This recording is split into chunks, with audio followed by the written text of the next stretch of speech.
সুধী দর্শক শ্রোতা মণ্ডলী, আমাদের আজকে সনাধিতে অন্তর্জাল আড্ডার 19তম পর্বে বাংলাদেশ এবং পশ্চিম বাংলাদেশ থেকে গুণীজন এবং পরিচিত জন আবৃত্তি শিল্পীরা অতিথি হিসাবে এসেছেন। আসলে তারা সকলেই খুবই পরিচিত মুখ দুই বাংলায়। নতুন করে পরিচয় দেবার মতো কিছুই নেই, তবুও আমি শুধু আমাদের ফর্মালিটির কারণে আমরা পরিচয় করিয়ে দিচ্ছি। প্রথমে আমার ডান পাশে আছে আবৃত্তি শিল্পী এবং প্রশিক্ষক গুণীজন মনিরুল ইসলাম। এর পরবর্তীতে আছে আমাদের সাথে আরও দুজন গুণী ব্যক্তি একই ফ্রেমে পশ্চিম বাংলা থেকে, শম্পা বটবেল এবং পার্থসারথী বটবেল, আবৃত্তিকার এবং উপস্থাপিকা। এর পরবর্তীতে আছে আমাদের প্রিয় মানুষ জেসমিন বন্যা আপা। আর এরপরে আছে আমাদের শ্রদ্ধার মানুষ, কাছের মানুষ, ভালোবাসার মানুষ, আবৃত্তি শিল্পী, উপস্থাপক, আমাদের প্রিয়জন মাকসুরে সত্তার কল্লোল। তো আমরা সবার কাছে পর্যায়ক্রমে যাবার তারা আসবেন এবং কুশল বিনিময় করবেন। প্রথমেই আমরা চলে যাচ্ছি আমাদের শ্রদ্ধার এবং প্রিয় মানুষ কল্লোল ভাইয়ের কাছে। কল্লোল ভাই, আমাকে শুনতে পাচ্ছেন? তানভীর, সৌরভ, জি, তোমাকে এবং জেসমিন বন্যাকে এবং তোমাদের নামটা এত খটমটে যে আমাকে একজন জিজ্ঞেস করেছেন যে এটার মানে কি। যাই হোক, সধানীতি অন্তর্জাল, সনযোগ অধীতি, ও সনাধিতি অন্তর্জাল, সনাধিতি, হ্যাঁ বুঝতে পেরেছি। সনাধিতি অন্তর্জাল এই আয়োজনে আমাকে আমন্ত্রণ জানার জন্য ধন্যবাদ জানাচ্ছি, আন্তরিকভাবে ধন্যবাদ জানাচ্ছি। আসলে বাংলাদেশ সহ পুরো বিশ্ব একটা ক্রান্তিকাল অতিক্রম করেছে। আজকে বাংলাদেশ আমরা দেখেছি করোনা ভাইরাসের সর্বোচ্চ মৃত্যু এবং সর্বোচ্চ আক্রান্ত। ফলে প্রথমেই আমি এই মহামারীতে সারা বিশ্ব সহ বাংলাদেশের যারা মৃত্যুবরণ করেছেন তাদের স্মৃতির প্রতি, তাদের আত্মার প্রতি গভীর শ্রদ্ধা নিবেদন করছি। এবং আরো একটি নিবেদন আমি রাখতে চাই যে আমরা আমাদের যাদের অল্প স্বল্প সামর্থ্য আছে তারা যেন আমাদের এই স্বল্প সামর্থ্য নিয়ে আমাদের প্রথমত যারা দুস্থ আত্মীয় স্বজন আছেন, কাছের মানুষ আছেন এবং বিশেষ করে যে সমস্ত সংস্কৃতি কর্মীদের সংকট আছে তাদের পাশে যেন আমরা দাঁড়াই। এই অনুরোধ আমি রাখছি আজকের এই অনুষ্ঠানের মধ্যে দিয়ে যারা দেখছেন তাদেরকে। আমি প্রথমেই নিবেদন করতে যাচ্ছি জীবনানন্দ দাশের কবিতা, খুব ছোট্ট কবিতা, যেদিন সরিয়া যাব। আচ্ছা, আমরা কবিতায় চলে যাই। হ্যাঁ। যেদিন সরিয়া যাব তোমাদের কাছ থেকে, দূর কুয়াশায় চলে যাব, সেদিন মরণ এসে অন্ধকারে আমার শরীর ভিক্ষা করে লয়ে যাবে। সেদিন দুদণ্ড বাংলার তীর, এই নীল বাংলার তীরে শুয়ে একা একা কি ভাবিব হায়। সেদিন রবে না কোনো ক্ষোভ মনে, সুদা ঘাসের ধুলায় জীবন যে কাটিয়াছে বাংলায়। চারিদিকে বাঙালির ভিড়, বহুদিন কীর্তন, ভাসান, গান, রূপকথা, যাত্রা পাঁচালীর নরম নিবিড় ছন্দে যারা আজও শ্রাবণের জীবন গোঙায় আমার দিয়াছে তৃপ্তি। কোনদিন রূপহীন প্রবাসের পথে বাংলার মুখ ভুলে খাঁচার ভেতর নষ্ট সুখের মতন কাটাইনি দিন মাস। বেহুলার ললনার মধুর জগতে তাদের পায়ের ধুলোমাখা পথে বিগায়ে দিয়াছি আমি মন বাঙালি নারীর কাছে। চাল ধোয়া স্নিগ্ধ হাত, ধান মাখা চুল, হাতে তার শাড়িটির কাস্তা পাড়, ডাসা আম, কামরাঙা কুল, ডাসা আম, কামরাঙা কুল, ডাসা আম, কামরাঙা কুল। নিবেদন করলাম জীবনানন্দ দাশের কবিতা যেদিন সরিয়ে যাব। ধন্যবাদ। খুবই অসাধারণ ছিল আসলে। জীবনানন্দ দাশ মানে যেন একদম বাংলার মুখটা ফুটে ওঠে। আমরা কল্লোল ভাইয়ের কাছ থেকে অসাধারণ আবৃত্তি শুনলাম। আরো ভালো ভালো খুবই পরিবেশনা শুনবো। এ পর্যায়ে আমরা মনির ভাইয়ের কাছে চলে যাচ্ছি, কল্লোল ভাইয়ের কাছে আবার ফিরবো। আমরা মনির ভাইকে একটু নিয়ে নিই।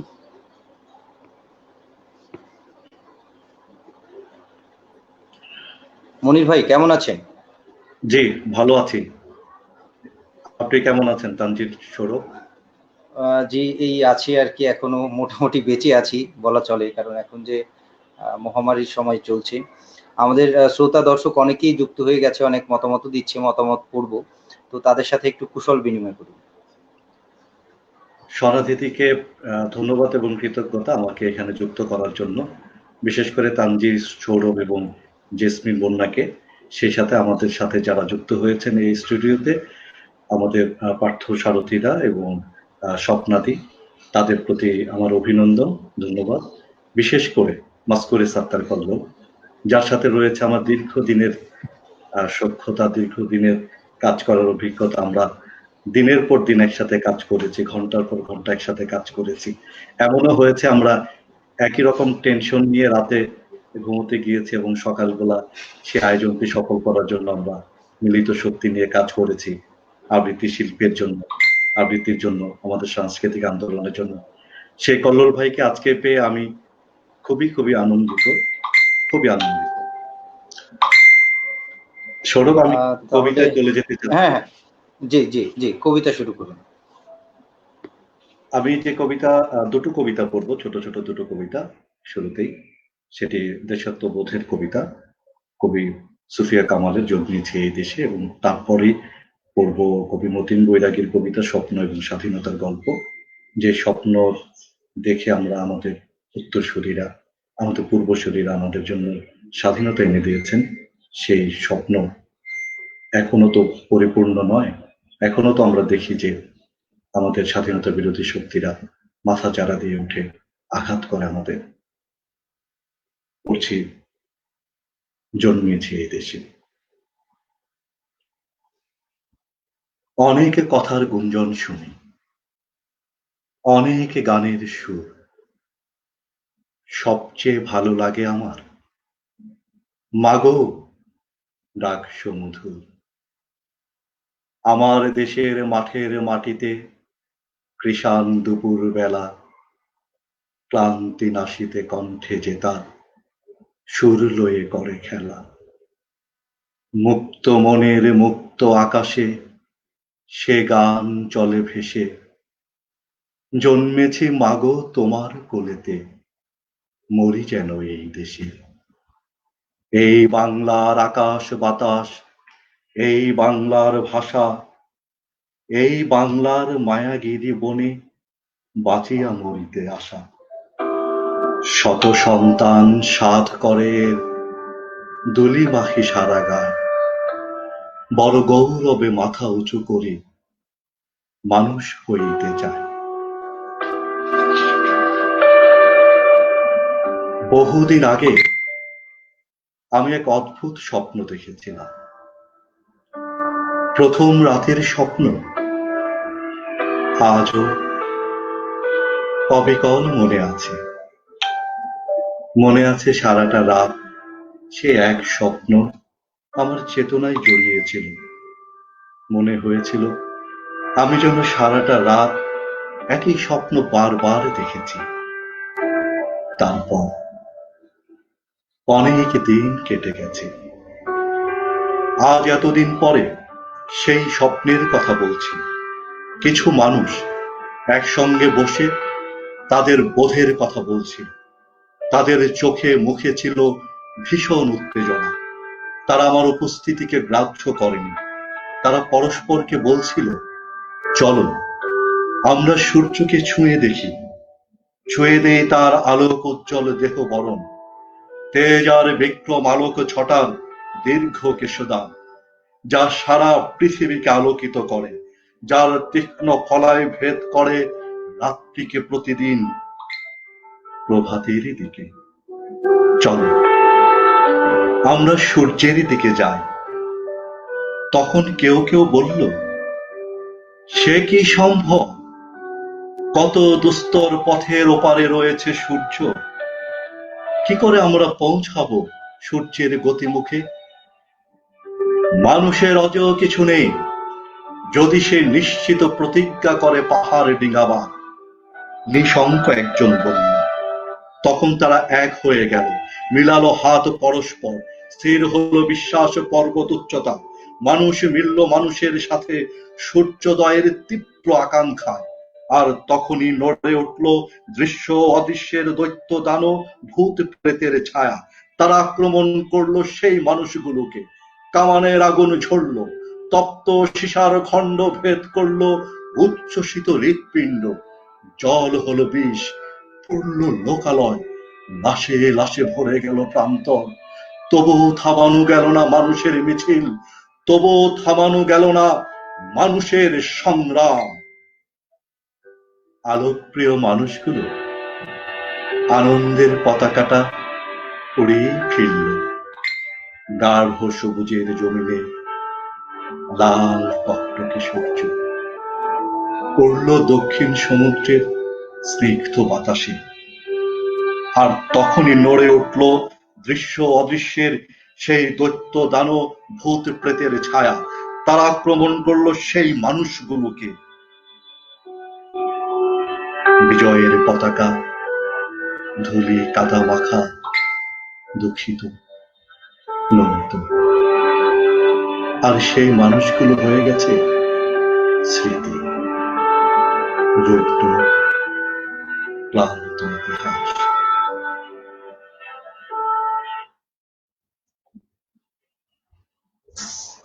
ধন্যবাদ। একদম পৃথিবীর সমসাময়িক কবিতা ছিল, অসাধারণ ছিল। আমরা মন্ত্রমুগ্ধের মতো শুনছিলাম। তো আমরা মনির ভাই আপনার কাছে আবারও ফিরবো। আমরা কি একটু তাহলে সম্পাদিকে শুনে আসি? তাদেরকে দেখেই মনে হচ্ছে আমরা যখন স্টুডিওতে এসেছিল তারা যেন এক জোড়া কপোত কপোতি। আমরা তাহলে একটু বন্যা আপা এবং আমাদের সম্পাদি ও পার্থদার কাছে যাচ্ছি। আমরা মনির ভাইয়ের কাছে আবার ফিরবো। মাইকগুলো মিউট করা। সম্পাদি কেমন আছেন? হ্যাঁ, খুব ভালো আছি ভাই। আপনারা ভালো তো? পার্থদা, জি পার্থদা কেমন আছেন? কেমন আছো? হ্যাঁ, তোমায় জিজ্ঞেস করছেন কেমন আছো? হ্যাঁ, ভালো। জোরে। আচ্ছা আচ্ছা। ভালো। জি শোনা এই যাচ্ছে। মুহূর্তে ওর কাছে মাইক্রোফোনটা নে। এই হ্যাঁ। মুহূর্তে আমার কাছে। হ্যাঁ আচ্ছা বলুন। আচ্ছা ঠিক আছে। তাহলে আমাদের সনাধিত অন্তর্জাল আড্ডায় অনেক শ্রোতা দর্শক যুক্ত হয়ে গেছে, মন্তব্য করছেন। তাদের উদ্দেশ্যে আপনি শুভেচ্ছা বিনিময় করুন। অবশ্যই। সনাধিতির প্রত্যেক সদস্যা এবং আলাদা করে তানজির সৌরভ আর জেসমিন বন্যাকে দুজনকেই আমাদের দুজনের পক্ষ থেকে অনেক শুভেচ্ছা, অভিনন্দন এবং কৃতজ্ঞতা এই কারণে যে সনাধিতি এই যে বাচিক আড্ডা সেখানে আমাদেরকে আমন্ত্রণ জানিয়েছেন। এটা আমাদের কাছে একটা অনেকটা বড় পাওয়া। আর সব থেকে ভালো লাগছে যে কথা, খুব স্বল্প সময়ের পরিচয়, কিন্তু আমার বড্ড ভালো লেগেছে। প্রথম আলাপেই বেশ কয়েকজনকে তো এরকম একটা অনুভব হয় যে ভালো লাগার একটা আবেশ ছড়িয়ে যায়। দুজনের জন্য সেই আবেশটা রয়েছে। আর এই মুহূর্তে যারা এই সনাধিতি বাচিক আড্ডা দেখছেন তাদের প্রত্যেককে আমাদের দুজনের পক্ষ থেকে নমস্কার। সকলে খুব ভালো থাকুন, সাবধানে থাকুন, সুস্থ থাকুন। খুব তাড়াতাড়ি আমাদের সকলের দেখা হোক। এই মুহূর্তে বোধহয় এটাই আমাদের সকলের প্রার্থনা। আমি প্রথমে যেহেতু হ্যাঁ শোনা যাচ্ছে তো সৌরভ? জি জি শোনা যাচ্ছে। আপনি তাহলে কবিতায় চলে যান। আপনারা দাদা দুটো পরিবেশনা শুনি আমরা পরপর। আচ্ছা, আমি তাহলে কবিতাতেই যাই। আমার যে কবিতাটা সেটা সাধারণভাবে আমি যে কোনো মঞ্চে সবসময়ের জন্যই রবীন্দ্রনাথের কবিতা দিয়ে শুরু করি। আজকে রবীন্দ্রনাথকে নিবেদিত একটি কবিতা দিয়ে শুরু করব। এমন একজনের কবিতা আজ আমার নিবেদনে। তিনি সাধারণভাবে তিনি ঔপন্যাসিক হিসাবে আমরা তাকে বেশি চিনি। এই সময়ে যখন সমাজে মহিলারা ঠিক ততটা এগোতে পারেনি যতটা এগোনো তাদের উচিত ছিল, সেই সময়ে দাঁড়িয়ে তার লেখনীতে কিন্তু মহিলাদের অন্যভাবে তুলে ধরা হয়েছিল। সেই আশাপূর্ণা দেবীর লেখা একটি কবিতা রবীন্দ্রনাথকে নিবেদিত। সেটা দিয়ে আমার আজকের নিবেদন শুরু, চিরচেনা।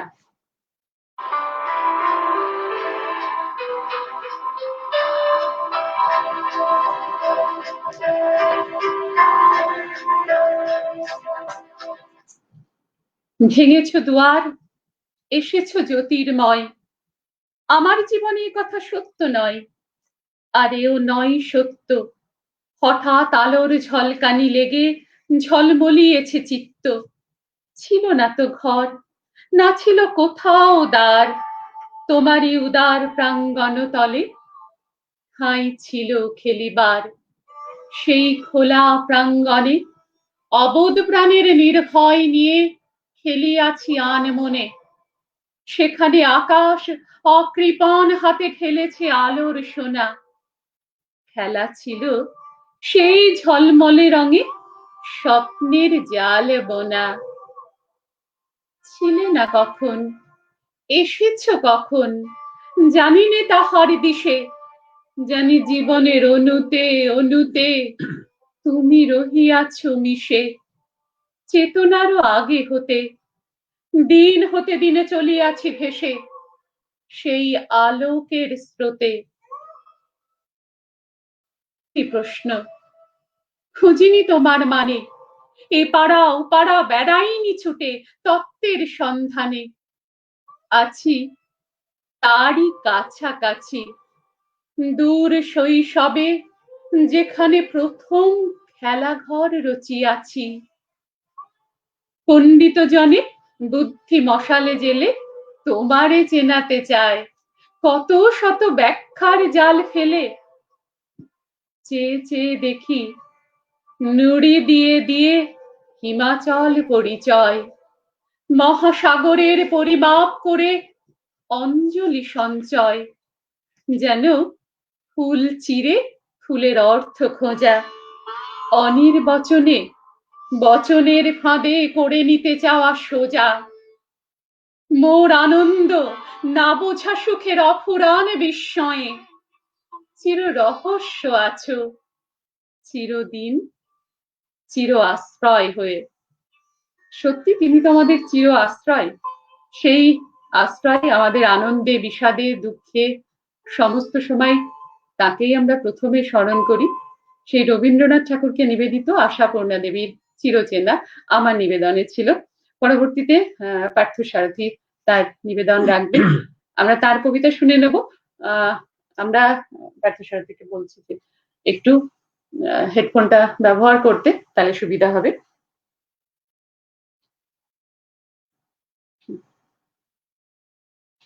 শুরু করো। নমস্কার, নমস্কার। শোনা যাচ্ছে? শোনা যাচ্ছে? সনাধিতিকে অনেক ধন্যবাদ। তানজির সৌরভ, জেসমিন বন্যাকে আমার অভিনন্দন। আবৃত্তি শিল্পী মনিরুল ইসলাম এবং সাত্তার কল্লোলকে আমার শুভেচ্ছা। আমার প্রথম কবিতা কবিগুরু রবীন্দ্রনাথ ঠাকুরের সুপ্রভাত। রুদ্র তোমার দারুণ দীপ্তি এসেছে দুয়ার ভেদিয়া, বক্ষে বেজেছে বিদ্যুৎ বান, স্বপ্নের জাল ছেদিয়া। ভাবিতেছিলাম উঠি কি না উঠি, অন্ধ তামস গেছে কিনা ছুটি, রুদ্ধ নয়ন মেলি কিনা মেলি, তন্দ্রা জরিমা মাজিয়া। এমন সময় ঈশান তোমার বিশাল উঠেছে বাজিয়া। বাজেরে গরজি বাজেরে, দগ্ধ প্রেণে মেঘের রন্ধ্রে রন্ধ্রে, দীপ্ত গগন মাঝেরে, চমকি লাগিয়া পূর্ব ভুবন, রক্ত বদন লাজেরে। ভৈরব তুমি কি বেশে এসেছ, ললাটে ফুসিছে নাগিনী, রুদ্র বিনায় এই কি বাজিল, সুপ্রভাতের রাগিনী। মুগ্ধ কোকিল কই ডাকে ডালে, কই ফোটে ফুল বনের আড়ালে, বহুকাল পরে হঠাৎ যেন রে অমানিসা গেল ফাটিয়া, তোমার খর্গ আধার মহিষে দুখানা করিল কাটিয়া। ব্যথায় ভুবন ভরিছে, ঝড় ঝড় করি রক্ত আলো গগনে গগনে ঝরিছে। কেহ বা জাগিয়া উঠিছে কাঁপিয়া, কেহ বা স্বপনে ডরিছে। তোমার শ্মশান কিঙ্কর দল দীর্ঘ নিশায় ফুকারি, শুষ্ক অধরে লেহিয়া লেহিয়া উঠিছে ফুকারি ফুকারি। অতিথি তারা যে আমাদের ঘরে করিছে নৃত্য প্রাঙ্গণ পরে। খোলো খোলো দ্বার ওগো গৃহস্থ, থেকো না লুকায়ে। যার যাহা আছে আনো বহি আনো, সব দিতে হবে চুকায়ে।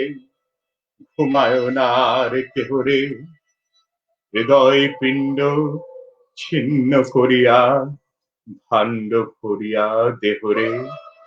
ওরে দিন প্রাণ কি মোহের লাগি রেখেছিস মিছে স্নেহরে। উদয়ের পথে শুনিকার বাণী, ভয় নাই ওরে ভয় নাই। নিঃশেষে প্রাণ যে করিবে দান, ক্ষয় নাই তার ক্ষয় নাই। হে রুদ্র তব সঙ্গীত আমি কেমনে গাহিব কহি দাও স্বামী। মরণ নৃত্যে ছন্দ মিলায়ে হৃদয় ডমরু বাজাবো।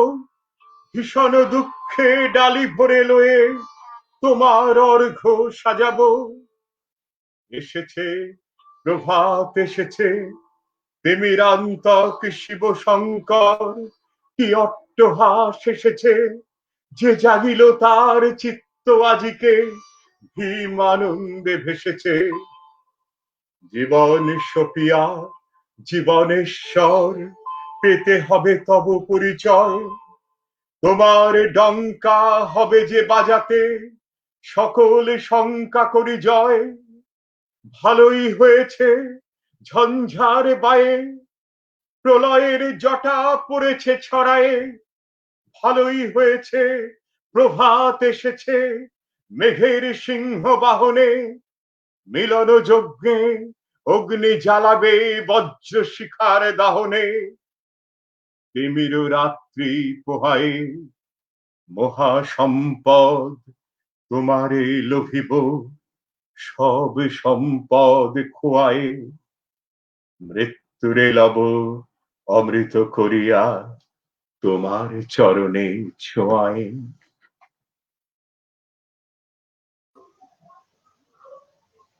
সুপ্রিয় দর্শক, আমরা আজকের সনাধিতি পর্বে আমাদের গুণীজনদের আবৃত্তি শুনছি, মুগ্ধ হচ্ছি। আমাদের সাথে রয়েছেন আবৃত্তিকার মাসকুরে সত্তার কল্লোল, আমাদের সাথে রয়েছেন মনিরুল ইসলাম, আমাদের সাথে রয়েছেন শম্পা বটওয়াল ও হ্যাঁ, আমরা আবার আবৃত্তিতে ফিরবো। তার আগে সৌরভ, চলো আমরা একটু মতামত গুলো দেখে আসি। আচ্ছা, আমরা কল্লোল ভাইকেও পাশে নিয়ে নিই, মতামত করলে ভালো লাগবে। এরপরে আমরা কল্লোল ভাইয়ের অসাধারণ আবৃত্তি শুনবো পরবর্তী দুটো। প্রথমেই দেখছি অনেক অনেক মতামত জমে গেছে। জাহিদুল জাদু ভাই লিখেছে সকলকে শুভেচ্ছা স্বাগতম, ধন্যবাদ জাদু ভাই। সাব্বির চৌধুরী লিখেছে সকল গুণীজনদের শুভেচ্ছা এবং ভালোবাসা। সৌরভ দা, কল্লোল আঙ্কেলের কাছে একটা কবিতা রিকোয়েস্ট করতে চাচ্ছি। লবণ কবিতাটি কল্লোল আঙ্কেলের কণ্ঠে খুব ভালো লাগে, যদি সম্ভব হয়। চলে এসেছে তিনি। আচ্ছা আচ্ছা, তাহলে ভাইয়ের কাছে আমরা বিনীত অনুরোধ জানালাম, দেখা যাক এবার কি করে কল্লোল ভাই। এরপরে এমডি রেজাউল করিম রেজা লিখেছে কল্লোল ভাই অনেক গুণী মানুষ ও গুণী আবৃত্তি শিল্পী, ধন্যবাদ আপনাকে। কল্যাণ দে লিখেছে সকলকে শুভেচ্ছা জানাই, ধন্যবাদ। চন্দ্রা দত্ত লিখেছে আহা, ধন্যবাদ। জিএম কবির লিখেছে কল্লোল দা শুভেচ্ছা। রেজাউল করিম লিখেছে কল্লোল ভাই চমৎকার আবৃত্তি করেন, সবসময় শুভকামনা থাকলো। চন্দ্রা দত্ত লিখেছে অসাধারণ। চন্দ্রা দত্ত লিখেছে মন ভরে গেল, ধন্যবাদ চন্দ্রা দত্ত। আরো লিখেছে সুস্বাগতম। অপরাজিতা দাস লিখেছে আমি আছি। অপরাজিতা দাস লিখেছে খুব সুন্দর আবৃত্তি শুনলাম, আমার শ্রদ্ধা জানালাম, ধন্যবাদ। মিতা রয় লিখেছে সঙ্গে আছি শুনছি। শিল্পী চ্যাটার্জি আমাদের কবি, তিনি লিখেছে সবার জন্য অনেক শুভেচ্ছা, ধন্যবাদ। শিউলি রয় লিখেছে অভিনন্দন, ধন্যবাদ আপনাকে। চন্দ্রা দত্ত লিখেছে কি অপূর্ব। কানিজ হৃদি লিখেছে মুগ্ধ হয়ে শুনছি ভাইয়া। দীপন সেনগুপ্ত আমাদের আরেকজন ভালো আবৃত্তি শিল্পী পশ্চিমবাংলার, তিনি লিখেছে সকলকে অভিনন্দন ও শুভেচ্ছা, মুগ্ধ হয়ে শুনছি। রেজাউল করিম লিখেছে মাস্কুরে কল্লোল স্যারকে অনেকদিন পরে দেখে ভালো লাগছে, ধন্যবাদ। কানে ঝিরিদি লিখেছে খুব ভালো লাগছে মনির ভাইয়াকে। সাইয়েদ আশিকুল ইসলাম লিখেছে আপনার গলায় দেশপ্রেমের কবিতা সত্যিই সারা জায়গায় হৃদয়ে, প্রিয় মনির ভাই। ধন্যবাদ। অপরাজিতা দাস লিখেছে খুব সুন্দর শুনলাম। শ্রদ্ধা মনিরুল ইসলাম দাদাকে ধন্যবাদ। চন্দা দত্ত লিখেছে শম্পা অল দ্য বেস্ট, ধন্যবাদ। অপরাজিতা দাস লিখেছে আমার খুব প্রিয় দুই শিল্পী সম্পাদি ও পার্থদা, ধন্যবাদ। শিউলি রয় লিখেছে শুভেচ্ছা। আচ্ছা, আমাদের এখানে প্রচুর মতামত জমে গেছে বোধহয়। সাজিদুল করিম লিখেছে তানজির সৌরভ ভাইয়া কেমন আছেন? জেসমিন বন্যা ম্যাম ভালোবাসা নিয়ে, জি এখনো বেঁচে আছি, বেশ আছি, কবিতার সাথে আছি। যাই হোক, আমরা বোধহয় অনেক মতামত জমে গেছে, আমরা পড়বো আবার। আমরা কল্লোল ভাইকে মিস করতে চাই না, তার কাছে একটা অনুরোধ ছিল লবণ কবিতার। আমরা চলে যাচ্ছি কল্লোল ভাইয়ের কাছে, দেখি এবার তিনি কি শোনায় আমাদেরকে। কল্লোল ভাই। হ্যাঁ, আচ্ছা, আমাকে শোনা যাচ্ছে তো? জি জি জি।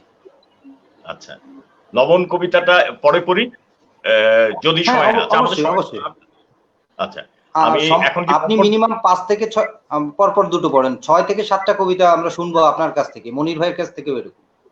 আচ্ছা আচ্ছা, না আমাদের অতিথিরা আছেন তো, তাদের কাছেও শুনবো। পার্থদা আমাদের অতিথি। আমি প্রথমে তাহলে আবুল হাসানের অপমানিত শহর কবিতাটি পড়ি। আমাদের অকাল প্রয়াত কবি, কিন্তু খুবই 60 এবং 70 দশকের অসম্ভব শক্তিমান কবি আবুল হাসানের এই সময় এখন একটু বলে নেই যে আমরা যেমন মানবিকতা দেখছি তেমন নিষ্ঠুরতাও দেখছি, তাই না? মানুষকে, একজন মাকে রাস্তায় ফেলে যাচ্ছে করোনা রোগী বলে, হ্যাঁ, করোনা রোগী সন্দেহে গ্রাম থেকে বের করে দিচ্ছে। তো এই সময়টা ভেবে, ছোট্ট কবিতা, আমি খুব বড় কবিতা কখনোই পড়ি না, অপমানিত শহর। দুটো পড়তে হবে ভাই, পরপর দুটো। জি, পরপর দুটো। আচ্ছা, প্রথমে অপমানিত শহর। আমার কোমরে আমি পুষতাম শঙ্খের কলস, না কেউ জানে না খড় নোড়া যখন পোড়ায় শস্য শেষে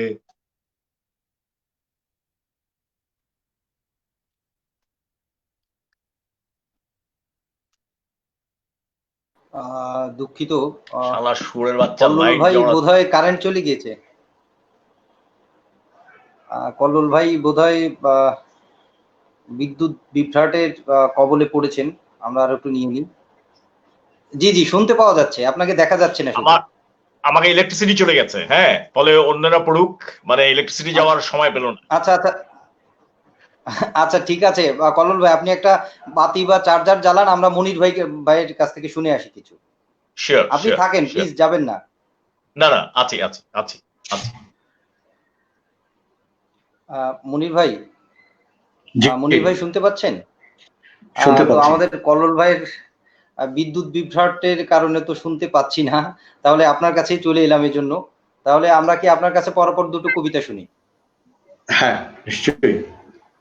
আমি প্রথম যে কবিতাটি পড়ব সেটি হলো কবি সুকান্ত ভট্টাচার্যের ঠিকানা। এই কবিতার জন্ম সময়কার কিছু কথা একটু ভাগাভাগি করে নিতে চাচ্ছি যারা শুনছেন তাদের সাথে। 1945-এর ডিসেম্বরের মাসে প্রাদেশিক ছাত্র সম্মেলন হয় চট্টগ্রাম। বিরাট এক ছাত্র প্রতিনিধি দল গেল কলকাতা থেকে চট্টগ্রামে। সেই দলে ছিলেন ভারতের প্রখ্যাত ছাত্র নেতা সত্যপাল এবং প্রসিদ্ধ সাহিত্যিক মানিক বন্দ্যোপাধ্যায়। সুকান্ত ছিল সেই দলে। গোয়ালন্দ থেকে চাঁদপুর জাহাজে করে যেতে হয়। এই যাত্রাটা খুব সুন্দর ছিল, নানান বর্ণনায় আমরা তা পেয়েছি। কেউ গল্প করছে, কেউ ডেকে দাঁড়িয়ে পদ্মার শোভা দেখছে, আর কবি সুকান্ত এক মনে কবিতা লিখছে সম্মেলনের জন্য। এই সম্মেলনের জন্য ঠিকানা কবিতা লেখেন এবং এই কবিতাটি পাঠ দিয়ে সম্মেলন শুরু হয়। কবি সুকান্ত ভট্টাচার্যের প্রতি আমার শ্রদ্ধা এবং ভালোবাসা জানিয়ে পড়ছি ঠিকানা।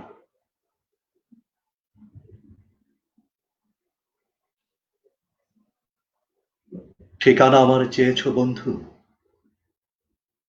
ঠিকানার সন্ধান আজও পাওনি? দুঃখ যে দিলে, করব না অভিমান? ঠিকানা না হয় না নিলে বন্ধু, পথে পথে বাস করি, কখনো গাছের তলাতে, কখনো পর্ণকুটির গড়ি। আমি যাযাবর, কোড়াই পথের নুড়ি, হাজার জনতা যেখানে, সেখানে আমি প্রতিদিন ঘুরি। বন্ধু, ঘরের খোঁজে পাই না কো পথ, তাই তো পথের নুড়িতে গড়ব মজবুত ইমারত। বন্ধু, আজকে আঘাত দিও না তোমাদের দেওয়া ক্ষতে, আমার ঠিকানা খোঁজ করো শুধু সূর্যোদয়ের পথে।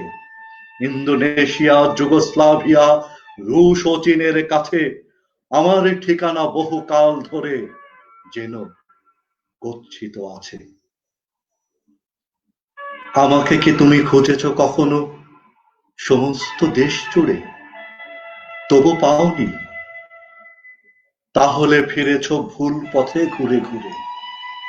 আমার হদিসি জীবনের পথে মন্বন্তর থেকে ঘুরে গিয়েছে যে কিছু দূর গিয়ে মুক্তির পথে বেঁকে। বন্ধু, কুয়াশা, সাবধান, এই সূর্যোদয়ের ভোরে পথ হারিও না আলোর আশায় তুমি একা ভুল করে। বন্ধু, আজকে জানি অস্থির রক্ত নদীর জল, নিড়ে পাখি সমুদ্র চঞ্চল। বন্ধু, সময় হয়েছে, এখনো ঠিকানা অবজ্ঞাত। বন্ধু, তোমার ভুল হয় কেন এত? আর কতদিন দুচক্ষু কচলাবে? জালিয়ানওয়ালায় যে পথের শুরু, সে পথেই আমাকে পাবে। জালালাবাদের পথ ধরে ভাই, ধর্মতলার পরে দেখবে ঠিকানা লেখা প্রত্যেকে ঘরে, ক্ষুব্ধ এদেশের রক্তের অক্ষরে। বন্ধু, আজকে বিদায়। দেখেছো, দেখেছো, উঠলো যে হাওয়া ঝোড়ো, ঠিকানা রইল, এবার মুক্ত স্বদেশেই দেখা করো। ঠিকানা রইল, এবার মুক্ত স্বদেশেই দেখা করো।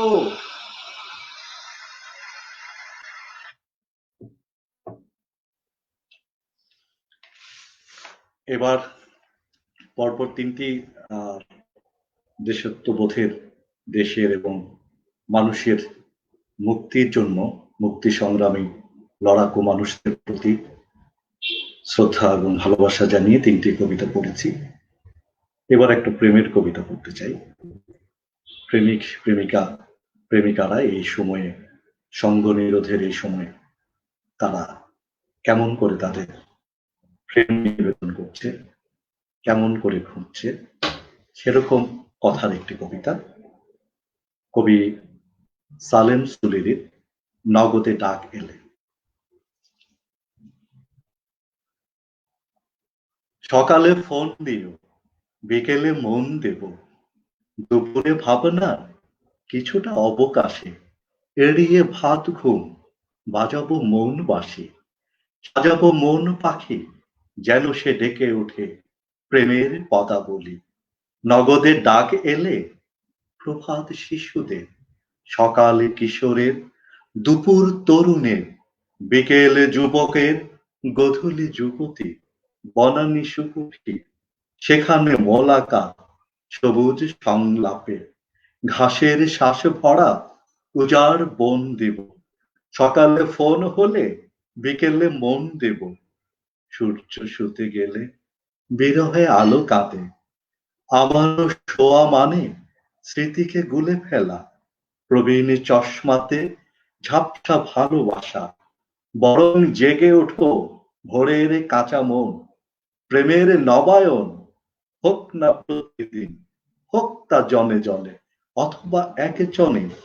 এবেলা বুক করো, এবেলা বুঝে নাও, প্রেমের খাঁচা পাখি সালিশে খুঁজে নাও নিজেকে নিবেদন, নিজেকে পণ দেব।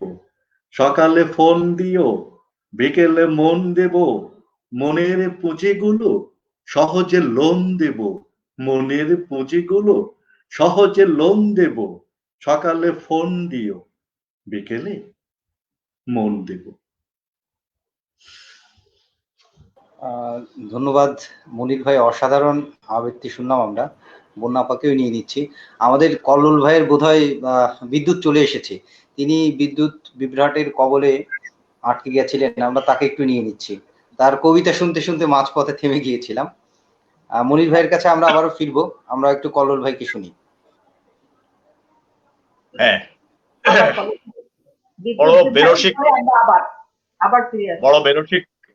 বেরসিক বিদ্যুৎ মনির আমার সম্পর্কে কিছু কথা বলেছে। সত্যি মনিরের সঙ্গে আমি প্রায় বাংলাদেশ আবৃত্তি সমন্বয় পরিষদে 10 বছরের কাজ করেছি এবং we had a very nice team. আমাদের একটি চমৎকার টিম ছিল এবং মনির আমাদের যে টিমটা ছিল সবচেয়ে সৎ, সবচেয়ে দক্ষ, নিবেদিত প্রাণ একটি ছেলে।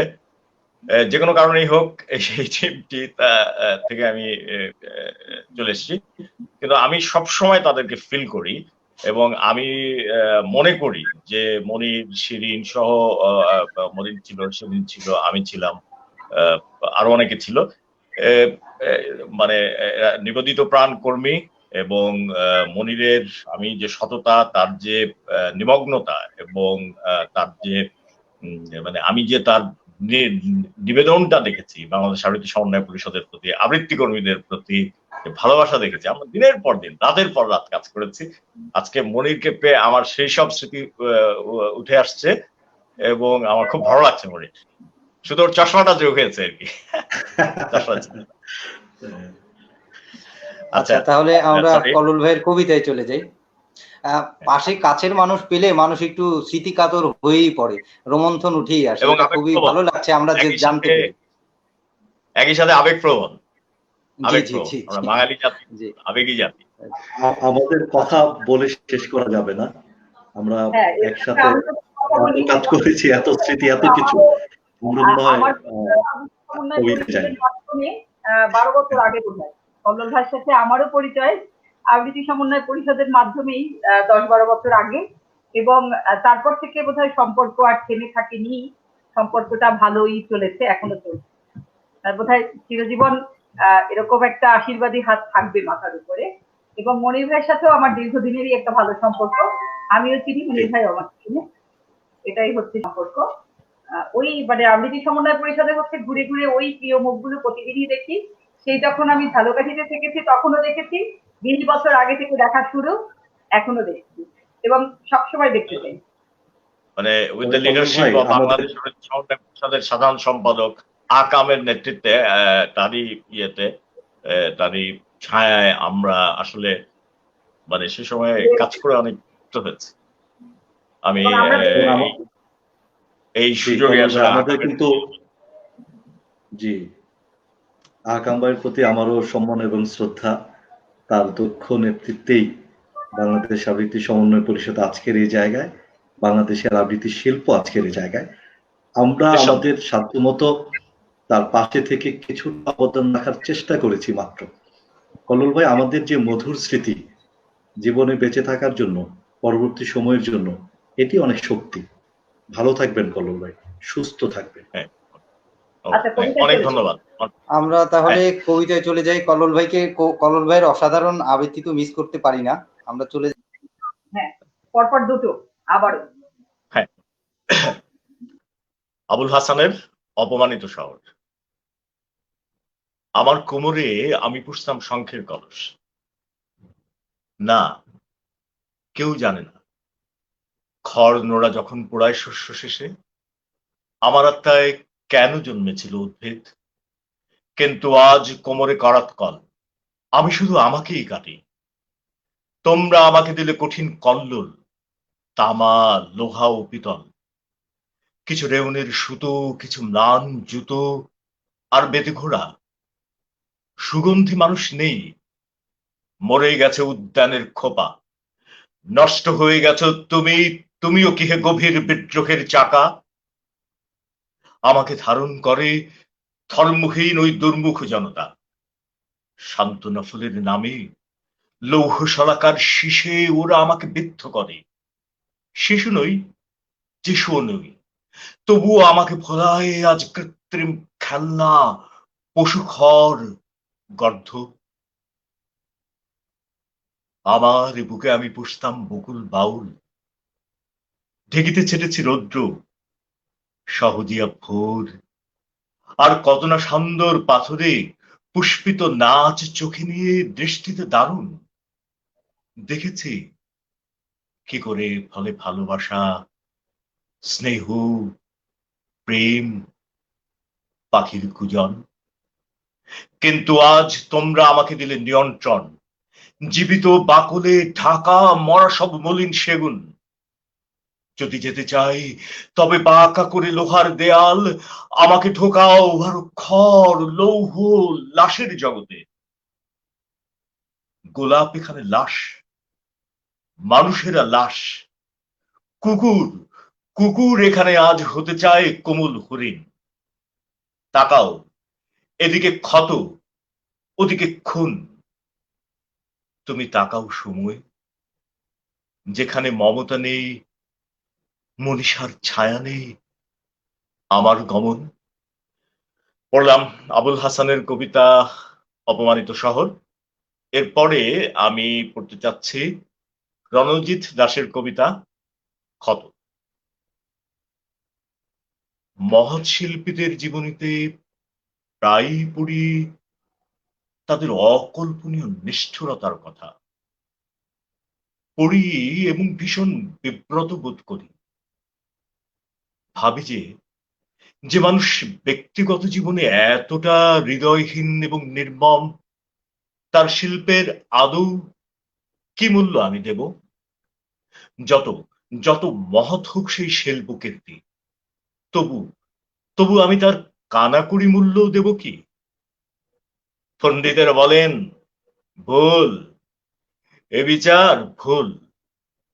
আহা, শিল্পীও একজন মানুষ, আর সব মানুষের মতো তার ভেতরেও রয়েছে সাধু এবং শয়তান, এবং নিজের ভেতরে এই সাধু শয়তানের দ্বন্দ্ব থেকেই সৃষ্টি হচ্ছে তার শিল্প। সুতরাং শিল্পীর ব্যক্তিগত জীবন দিয়ে তার শিল্পের বিচার এক মারাত্মক ভুল। পণ্ডিতেরা সর্বদাই এত ঠিক কথা বলেন, এত খাঁটি সত্য কথা, এবং এবং সব সত্যই কি অদ্ভুত, নির্মম। কোমলতার পক্ষে কি কোনো সত্য নেই? না, কোমলতার পক্ষে কোনো সত্য নেই, শুধু শুধু বেদনা রয়েছে। সেই বেদনার কাছে আমি আজীবন ঘুম হয়ে থাকি। দেখি যে আমার মনে গোজ হয়ে আছে একটি কঠিন কথা। কথাটি এই যে, শিল্পী হবার তাড়নায় উচ্চাকাঙ্ক্ষী স্বামী স্ত্রীতে মিলে সংসার ভেঙে দিয়ে এবং নিজেদের সদ্যজাত শিশু কন্যাকে তার গ্রামের মামা বাড়িতে ফেলে রেখে প্যারিসে এসে রদার শিষ্য বনে যাওয়ার জন্য রিল্কের সমস্ত কবিতা আমার কাছে অস্পৃশ্য মনে হয়। অসুস্থ সঙ্গিনী ফ্রান্সওয়াজিলের গালে জ্বলন্ত সিগারেটের ছ্যাঁকা দেওয়ার জন্য পিকাসোর সব ছবি আমি পেট্রোল ঢেলে পুড়িয়ে দিতে পারি। জীবনের অপরাধ ঢাকতে শিল্পের সাফাই হয় না। সেই অপরাধ, সেই ক্ষত একটি নীরব প্রাণে যে ক্ষত সৃষ্টি করে, শিল্পের আজীবনের সকল শিল্পকর্ম দিয়েও সেই ক্ষতটির ক্ষমা হয় না, শুশ্রূষা হয় না। সমস্ত শিল্পের চেয়ে সেই ক্ষতটি বড়। সমস্ত শিল্পের বিরুদ্ধে সেই ক্ষতটি ঈশ্বরের বিষণ্ণ কবিতা। শেষ করলাম। পরপর আমার দুটি নিবেদন। আবুল হাসানের অসাধারণ ছিল। এবং রণজিৎ দাসের খতম। জি, আমরা বন্যা আপাকে নিয়ে নিই। আপনার শেষের যে কবিতাটা ছিল, এটা মানে খুবই শেষের কবিতাটা বেশি ছুঁয়ে গেছে আমাকে। হ্যাঁ, আমি কবি ওই কবিতাটা ভাবে আসলে মনে করি যে একজন শিল্পীর জীবন খুবই মানে কি বলে একটি আদর্শ জীবন হওয়া উচিত। হ্যাঁ, কারণ সে মানে সাধারণ মানুষ কিন্তু আমাদেরকে অনুসরণ করে। আমরা যদি আমাদের ব্যক্তিগত জীবনে অসৎ হই, অসাধু হই, তাহলে কিন্তু সাধারণ মানুষ আঙ্গুল দেখিয়ে বলবে যে এই লোকটি বড় বড় কথা বলে, নাটক করে, গান গায়, আবৃত্তি করে, কিন্তু দেখো এই মানুষটির মধ্যে সততা নেই, শিল্পের সেই প্রতিচ্ছায়া নেই। এই কথাটি আসলে এই রণজিৎ দাস খুব চমৎকার করে তার ক্ষত কবিতা চমৎকার করে। জি, আচ্ছা, আমরা কল্লোল ভাইয়ের কাছে ফিরবো, আরো অসাধারণ আবৃত্তি শুনবো। আমরা একটু চলে যাচ্ছি আমাদের সম্পাদী ও পার্থদার কাছে। এবারে শুরুতে পার্থদা, দিদি এবং দাদার কাছে দুজনের দুটো পারফর্ম শুনবো। পরপর আপনি একটা করবেন, দাদা একটা করবেন, তারপরে আমরা আবার মনির ভাই বা কল্লোল ভাইয়ের কাছে। অবশ্যই। আমরা ব্যাক স্টেজ থেকে শুনছিলাম আপনাদের আলাপচারিতা এবং তার সঙ্গে সঙ্গে আবৃত্তি। মনিরুল সাহেব এবং কল্লোল সাহেবের আবৃত্তি সত্যি খুব ভালো লাগলো। আসলে শিল্প প্রাথমিক শর্ত বোধহয় আবেগতাড়িত হওয়াটাই স্বাভাবিক। যখন এতদিন পরে সকলের সঙ্গে দেখা হচ্ছে, আমরা দুজন আপনাদের সঙ্গে প্রথম পরিচয় হলো, প্রথম আলাপ হলো বলা ভালো। পরিচয়ের পরিধি নিশ্চয়ই ব্যক্ত হবে আরো ভবিষ্যতে। যেহেতু আমি এখন মাউথপিসটা নিয়ে রয়েছি, কাজেই প্রথমে আমি নিবেদন করছি, যদিও জেসমিন বলছিলেন পার্থকে নিবেদন করতে, পার্থ পরবর্তীতে করছেন। আজকে এই মাহুয়ের আমাদের একটি অনুষ্ঠানে সুমনা পৃথিবীর কথা বলছিলেন। আমিও ঠিক করে রেখেছিলাম পৃথিবীর সবেই জন্মদিন গেছে, এবং এই মানুষটিকে যদি বলি এপার বাংলার কবি তাহলে বোধহয় ভুল বলা হবে। তিনি দুই বাংলারই অত্যন্ত জনপ্রিয় একজন কবি। বিথি চট্টোপাধ্যায় লেখা একটি কবিতা আমার নিবেদনে। পৃথিবীর ভাবনাটা সবসময় একদম অন্য ধরনের ভাবনা, এই কারণেই যে তিনি ব্যতিক্রমী ভাবনা ভাবতে পারেন। এই কবিতাটাতে তিনি যেটা ভেবেছেন সেটা হচ্ছে কাদম্বরী দেবী চলে যাওয়ার পরেও তার বয়ানে, যেহেতু প্রেরণাদাত্রী ছিলেন রবীন্দ্রনাথের কাদম্বরী দেবী, তার বয়ানে রবীন্দ্রনাথকে মনে করে, রবীন্দ্রনাথকে উদ্দেশ্য করে এই কবিতা ভানু সিংহকে। সেটি আমার আজকের এখনকার পরিবেশনায়।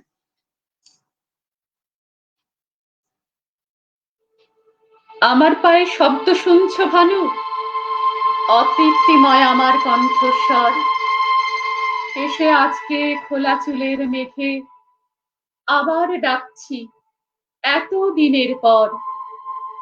ভোরের রং আবছা এ সময়, আমার সাজে ঘুম জড়িয়ে আসে। চাবির গোছা আঁচল মাটি ছুঁই, আলগা বেশে বসি তোমার পাশে। মনে পড়ছে ভানু, সত্যি বলো, সেদিনও সেই প্রভাত শুরুর আগে আমার দিকে ছেলে মানুষ চোখে, আমি তখন হেসে কপট রাগে। তুমি বোঝো না নতুন বউঠান, তোমায় ছাড়া আমি কেমন একা।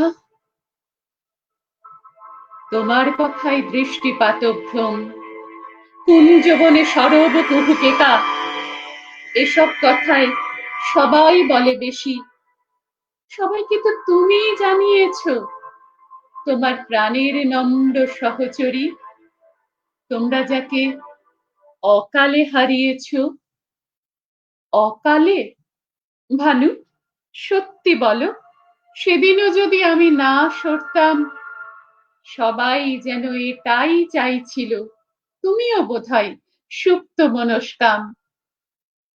যেদিন থেকে নির্ভীত দেখা হলেও পালিয়ে গেছো, নামিয়ে ওই মুখ, তারপরে সেই কয়েকটা দিন বেঁচে দেখতে পেলাম এক রাজত্ব সুখ। সুখ? তোমাদের পুরুষতন্ত্র সুখ? কথাটাই খুব ধাক্কা খেলে বুকে। আসলে আমার বক্ষ জ্বলে যায় তোমাদের ওই ছদ্মবেশী সুখে। একদা এক আকুল কিশোর ভানু আমার হাতে ঘুমিয়ে পড়েছিল। আমি ভাবলাম, আহা, এ কত একা, শিশুর মতো চোখে তাকিয়েছিল।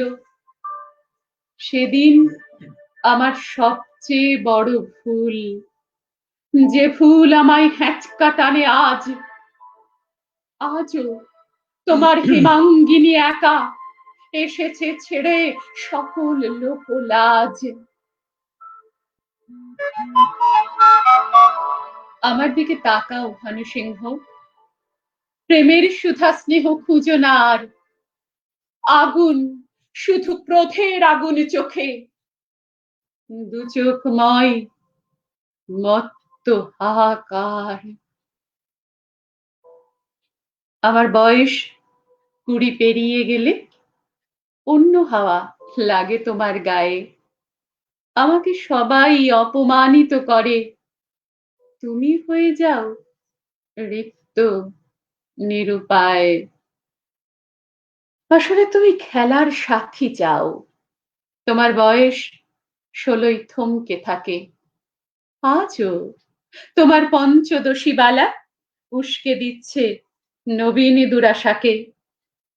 কিন্তু শোনো আমার ভানু সিংহ, নিবেড় তুমি নিশ্চিত আমারই, কারণ তুমি জানো না এই আমি তোমার লেখা বদলে দিতে পারি। আমার নিবেদনে ভানু সিংহকে বিথি চট্টোপাধ্যায়ের ছিল। পরবর্তী নিবেদনে এবার পার্থসারথী বলবেন। পার্থসারথীর কোন কবিতা? বাসি।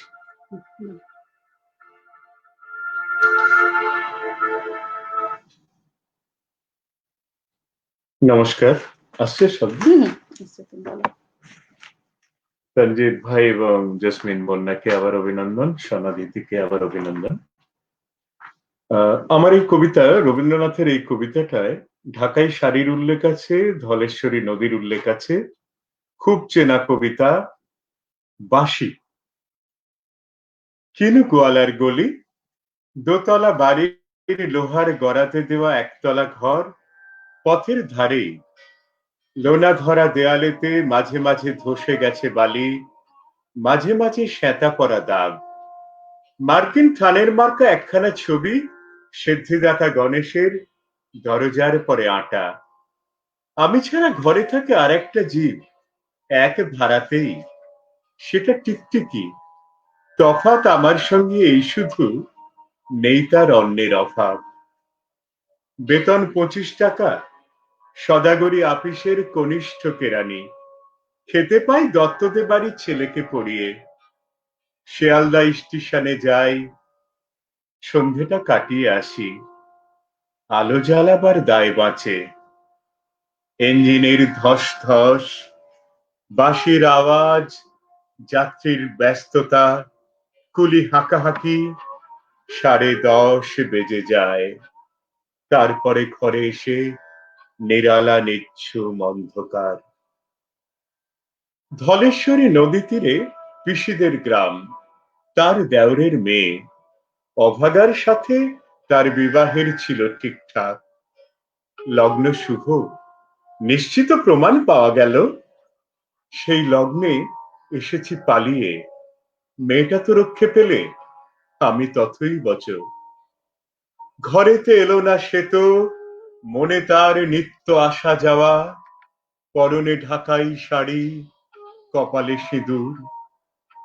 বর্ষা ঘনঘোর, ট্রামের খরচা বাড়ে, মাঝে মাঝে মাইনেও কাটা যায়। গলিটার কোণে কোণে জমে ওঠে, পচে ওঠে আমের খোসা ও আটি, কাঁঠালের ভুতি, মাছের কানকা, মরা বিড়ালের ছানা, ছাই পাশ আরো কত কি যে। ছাতার অবস্থাখানা জরিমানা দেয়া মাইনের মতো, বহু ছিদ্র তার। আপিসের সাজ, গোপীকান্ত গোসাইয়ের মনটা যেমন সর্বদাই রসসিক্ত থাকে। বাদলের কালো ছায়া স্যাঁতস্যাঁতে ঘরটাতে ঢুকে, কলে পড়া জন্তুর মতন মূর্ছায় অসার। দিন রাত মনে হয় কোন আধ মরা জগতের সঙ্গে যেন আসছে পৃষ্ঠে বাধা পড়ে আছি। গলির মোড়েই থাকে কান্ত বাবু, যত্নে পাট করা লম্বা চুল, বড় বড় চোখ, শৌখিন মেজাজ, কর্নেট বাজানো তার শখ। মাঝে মাঝে সুর জেগে ওঠে এ গলির বিভৎস বাতাসে, কখনো গভীর রাতে, ভোরবেলা আধো অন্ধকারে, কখনো বৈকালে ঝিকিমিকি আলোয় ছায়ায়। হঠাৎ সন্ধ্যায় সিন্ধু বারোয়ায় লাগে তান, সমস্ত আকাশে বাজে অনাদিকালের বিরহ বেদনা। তখনই মুহূর্তে ধরা পড়ে এ গলিটা ঘোর মিছে দুর্বিষহ মাতালের প্রলাপের মতো। হঠাৎ খবর পাই মনে আকবর বাদশার সঙ্গে হরিপদ কেরানির কোনো ভেদ নেই। বাঁশির করুণ ডাকবে, ছেঁড়া ছাতা রাজছত্র মিলে চলে গেছে এক বৈকুণ্ঠের দিকে। এ গান যেখানে সত্য অনন্ত গোধূলি লগ্নে, সেইখানে বহি চলে ধলেশ্বরী। তীরে তমালের ঘন ছায়া, আঙিনাতে যে আছে অপেক্ষা করে, তার পরনে ঢাকাই শাড়ি, কপালে সিঁদুর। অসাধারণ ছিল। দিদির কবিতাও মন্ত্রমুগ্ধের মতো শুনছিলাম। দাদার কবিতাও খুবই ভালো ছিল। আমরা একটু বন্যা পাতি নিয়ে নিই। আমরা দিদি এবং দাদার আরো কবিতা শুনবো। আমরা এই পর্যায়ে মনির ভাইয়ের কাছে চলে যাচ্ছি, তবে সবার কাছ থেকে 2-3 মিনিট সময় চেয়ে নিচ্ছি, কারণ শ্রোতা দর্শকরা এত অধীর আগ্রহে শুনছে এবং প্রাণবন্ত মন্তব্য করছে, সেগুলো বোধহয় একটু চোখ বোলানো উচিত। অনেক অনেক মতামত জমে গেছে, সব পড়ে পারবো কিনা জানি না, তবে চেষ্টা করছি কিছু কিছু পড়ার। কই গেল, এই যে, আচ্ছা, আশিকুর রহমান রিবন লিখেছে শুভকামনা, ধন্যবাদ। অপরাজিতা দাস লিখেছে খুব ভালো শোনা যাচ্ছে, ধন্যবাদ। দীপক চন্দ্র ঘোষ লিখেছে দারুণ পরিবেশনা মনির, শুভেচ্ছা, ধন্যবাদ আপনাকে। বাণী হক লিখেছে মনির ভাই মুগ্ধ হয়ে শুনছি, ধন্যবাদ। প্রমিতা দাস গুপ্তা ফুলের শুভেচ্ছা জানিয়েছে। আহাদ হোসেন লিখেছে অসাধারণ পরিবেশনা, ধন্যবাদ। সুমনা দত্তা দাস লিখেছে দারুণ দিদি, প্রণাম নেবেন, আমাদের শ্রদ্ধার মানুষ আর একজন ভালো আবৃত্তিকার। সাব্বির চৌধুরী লিখেছে কল্লোল আঙ্কেলের কাছে লবণ কবিতাটি শুনতে চাই, যদি সম্ভব হয়। কল্লোল আঙ্কেল ভালোবাসা নেবেন। হ্যাঁ, বা কল্লোল ভাই বলেছে অবশ্যই শোনাবেন তিনি, তবে শেষের দিকে। তুমি অপেক্ষা করো সাব্বির। সুমনা দত্তা দাস দিদি লিখেছে সবাইকে জানাই শুভেচ্ছা, সম্পাদি আর দাদা খুব ভালো লাগলো, ধন্যবাদ। অপরাজিতা দাস লিখেছে খুব ভালো লাগলো সম্পাদি, ধন্যবাদ। চন্দ্রা দত্ত লিখেছে অসাধারণ সম্পা, ধন্যবাদ। সেলিম দুরানি বিশ্বাস, সেলিম ভাই আমাদের প্রিয় মানুষ, শ্রদ্ধার মানুষ, তিনি শুনছেন। তিনি লিখেছেন প্রিয় দুই বন্ধু, বাংলাদেশের স্বনাম খ্যাত আবৃত্তি শিল্পী কল্লোল ভাই ও মনিরুল ভাই, আমার শুভেচ্ছা রইল। শুভেচ্ছা রইল বিশিষ্ট বাচিক শিল্পী বন্ধু শম্পা বটবেল, পার্থদা সহ সবাইকে শুভেচ্ছা জানাচ্ছি। কবিতা বোন বন্যা এবং সৌরভ ভাই, এই দুই সঞ্চালককে আমার অন্তরের ভালোবাসা রইল। ঢাকা নজরুল সেন্টারের একটা লাইভ জাস্ট শেষ করে সনাদিতির সঙ্গে যুক্ত হলাম, আছি কিছু সময়, চলতে থাকুক অনুষ্ঠান। ধন্যবাদ, ভালোবাসা নেবেন আপনি লাইভ শেষ করে যে আমাদের এখানে যুক্ত হয়েছেন, এটা আমাদের জন্য পরম পাওয়া।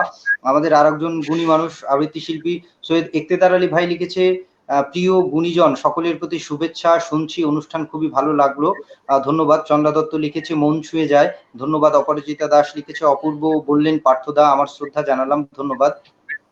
ফয়জুর রহমান লিখেছে সবার প্রতি ভালোবাসা রইল, ধন্যবাদ। রেজাউল করিম রেজা লিখেছে চমৎকার লাগছে, খুব ভালো লাগছে, ধন্যবাদ। সেলিম দুরানি বিশ্বাস, সেলিম ভাই লিখেছে ভালো লাগছে পার্থদা, ধন্যবাদ। শিউলি রয় লিখেছে কল্লোলদা অভিনন্দন, ধন্যবাদ। মৌসুমী আফরোজ লিখেছে চলে এলাম, ধন্যবাদ। রেজাউল করিম রেজা লিখেছে এই ধরনের অনুষ্ঠান খুবই প্রয়োজন, আসলে আপনারা এরকম মতামত দিলে আমরা উৎসাহিত হই, চেষ্টা করব ধরে রাখার, ধন্যবাদ আপনাকে। শিউলি রয় লিখেছে কল্লোলদা খুব মিস করছি আপনাদের, শুভেচ্ছা। অপরাজিতা দাস লিখেছে, তানজিদ সৌরভ ও জেসমিন বন্যাকে অনেক শুভেচ্ছা জানাই এত সুন্দর একটি অনুষ্ঠান উপহার দেওয়ার জন্য। সত্যি আমাদের সনাধিতির এই আয়োজন ধন্য হলো যখন আপনারা এরকম মন্তব্য করেন। পাশে ছিলেন, আছেন এবং থাকবেন এটাই আশা করছি। রেজাউল করিম রেজা লিখেছে, কল্লোল ভাই আমার খুবই শ্রদ্ধার মানুষ, আমাদেরও খুবই শ্রদ্ধার মানুষ। শ্রাবণী সুর আমাদের আরেকজন দিদি আবৃত্তি শিল্পী, তিনি লিখেছে, সকলকে শুভেচ্ছা ও শুভ কামনা জানাই, ধন্যবাদ। রেজাউল করিম রেজা লিখেছে, কল্লোল ভাইয়ের অনুষ্ঠান মানেই চমৎকার পরিবেশনা হবে। সত্যি সেটা তো হতেই হবে। তানজিদ সৌরভ শিউলি রয় লিখেছে, তানজিদ সৌরভ ও জেসমিন বন্যা আপনাদের জন্য শুভেচ্ছা, আপনাকেও শুভেচ্ছা। আমাদের প্রিয়া রাহা আর একজন ভালো গায়িকা ওপার বাংলার, তিনি লিখেছে, সনাধিতি বাচিকারটা এগিয়ে চলুক আপন ছন্দে, দারুণ উপস্থাপনা ভাই সৌরভ ও বন্যাদি, সবাইকে অভিনন্দন ও অন্তহীন শুভেচ্ছা, আপনিও ভালোবাসা নেবেন।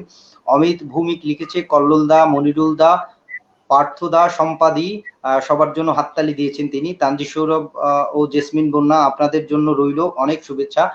অমিত দা লিখেছে। ফাইজুর রহমান লিখেছে, দাদা কল্লোলদার কবিতার সাথে কিছু মিল হয়ে গেল, অপমানিত শহর। জানি না কোন কবিতার কথা বলেছেন, এটা আমার পড়া নেই। সেলিম দুরানি বিশ্বাস ভাই লিখেছে, কল্লোল ভাই নিজেই বিদ্যুৎ, ঠিক স্বমহিমায় ফিরে আসুন, কবিতার আগুন জ্বালান। জি, তিনি ফিরে এসেছেন, শুনিয়েছেন, আরো শোনাবেন। মৌসুমী আফরোজ লিখেছে, সুন্দর। সুমনা দত্ত দাস লিখেছে, কল্লোলদা খুব ভালো লাগলো, ধন্যবাদ। সুমনা দিদি আরো লিখেছে, মনিরুল ইসলাম ভাই ও খুব ভালো, ধন্যবাদ। তারপরে আল হোসেন লিখেছে, সাধনকে কবে পাবো। আমাদের সাধনদার কথা বোধহয় তিনি লিখেছে, আহমেদ আল হোসেন, তিনি আমাদের এখানে আবৃত্তি করে গিয়েছেন, আমরা পরবর্তীতে তার সাথে, তিনি তো আমাদের প্রাণের মানুষ, শ্রদ্ধার মানুষ, আবারও আসবেন। অপরাজিতা দাস লিখেছে, অসাধারণ বললেন মনিরুল দাদা, শুধুই মুগ্ধতা। আহমেদ আল হোসেন লিখেছে, ভালো হচ্ছে আড্ডা। ফাইজুর রহমান লিখেছে, সুন্দর। দীপান্বিতা বসু সরকার লিখেছে, সাথে আছি প্রথম থেকে প্রায়, কিন্তু এমন মতামত জানাতে পারছি। ও আচ্ছা, এখন মতামত জানাতে পারছি, তখন হয়তো গ্রুপে ছিলেন না, এখন অ্যাড হয়ে গেছেন, এই জন্য পারছেন। মিতা রয় লিখেছে, খুব ভালো লাগলো, ধন্যবাদ। দীপক চন্দ্র ঘোষ লিখেছে, সকলে ফোন দিও, দারুণ, ধন্যবাদ। হয়তো পরিচিত জন, তাদেরকে ফোন দিতে বলেছে। দীপান্বিতা বসু সরকার লিখেছে, শম্পা তোমার কবিতাটা আজই প্রথম শুনলাম, ধন্যবাদ। সৈয়দ ইকতেদার আলী লিখেছে, মনিরুল ভাইয়ের আবৃত্তি খুব ভালো লাগলো, ধন্যবাদ। ফাইজুর রহমান লিখেছে, জমে গেল দাদা, ভালোবাসা। সেলিম দুরানি বিশ্বাস ভাই লিখেছে, মনিরুল ভাই অসাধারণ আবৃত্তি শুনলাম, আপনার কবিতা প্রথম শুনেছি নিউ টাউন 2 বাংলা কবিতা উৎসবে, আমরা এক মঞ্চে সেদিন বিকেলে মনে পড়ে গেল। হ্যাঁ, সে হয়তো স্মৃতি রোমন্থন করেছে। সাব্বির চৌধুরী লিখেছে, মনিরুল আঙ্কেল প্রেমের কবিতা দারুণ লিখেছে, অসংখ্য ধন্যবাদ। আপনাকেও ধন্যবাদ। দীপক চন্দ্র ঘোষ লিখেছে, শুভেচ্ছা কল্লোল ভাই। শারমিন নাহান সুমি লিখেছে, অসাধারণ, থাকুক সবারই বন্ধন, অবশ্যই এই কবিতার বন্ধন অটুট থাকবে। চন্দা দত্ত লিখেছে, আমি আবৃত্তি শিল্পী নই, কিন্তু শুনতে খুব ভালোবাসি। তারপরে নাজনীন সুলতানা নিপা লিখেছে, শ্রদ্ধা ও শুভেচ্ছা, ধন্যবাদ আপনাকে। যাই হোক, আরো অসংখ্য মতামত, আমরা বোধহয় মতামত পড়তে পড়তে শেষ করতে চাচ্ছি না, মন্তব্য আবারও পড়বো। তো আমরা এবার আমাদের প্রিয় এবং শ্রদ্ধার মনির ভাইয়ের কাছে চলে যাচ্ছি। বন্যা আপা, কথা বলুন। মনির ভাই, এবার আমরা কি কবিতা শুনবো? মন্তব্যগুলো শুনছিলাম, সত্যি খুব চমৎকার সব মন্তব্য, ভালো লাগছে।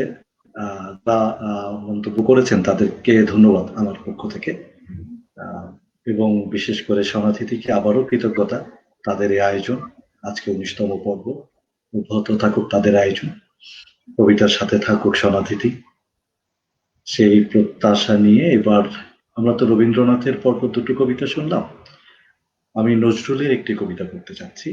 কবি কাজী নজরুল ইসলামের জন্ম জয়ন্তীর এই মাসে তার প্রতি শ্রদ্ধা জানিয়ে পড়ছি প্রবর্তকের ঘুর চাকায়।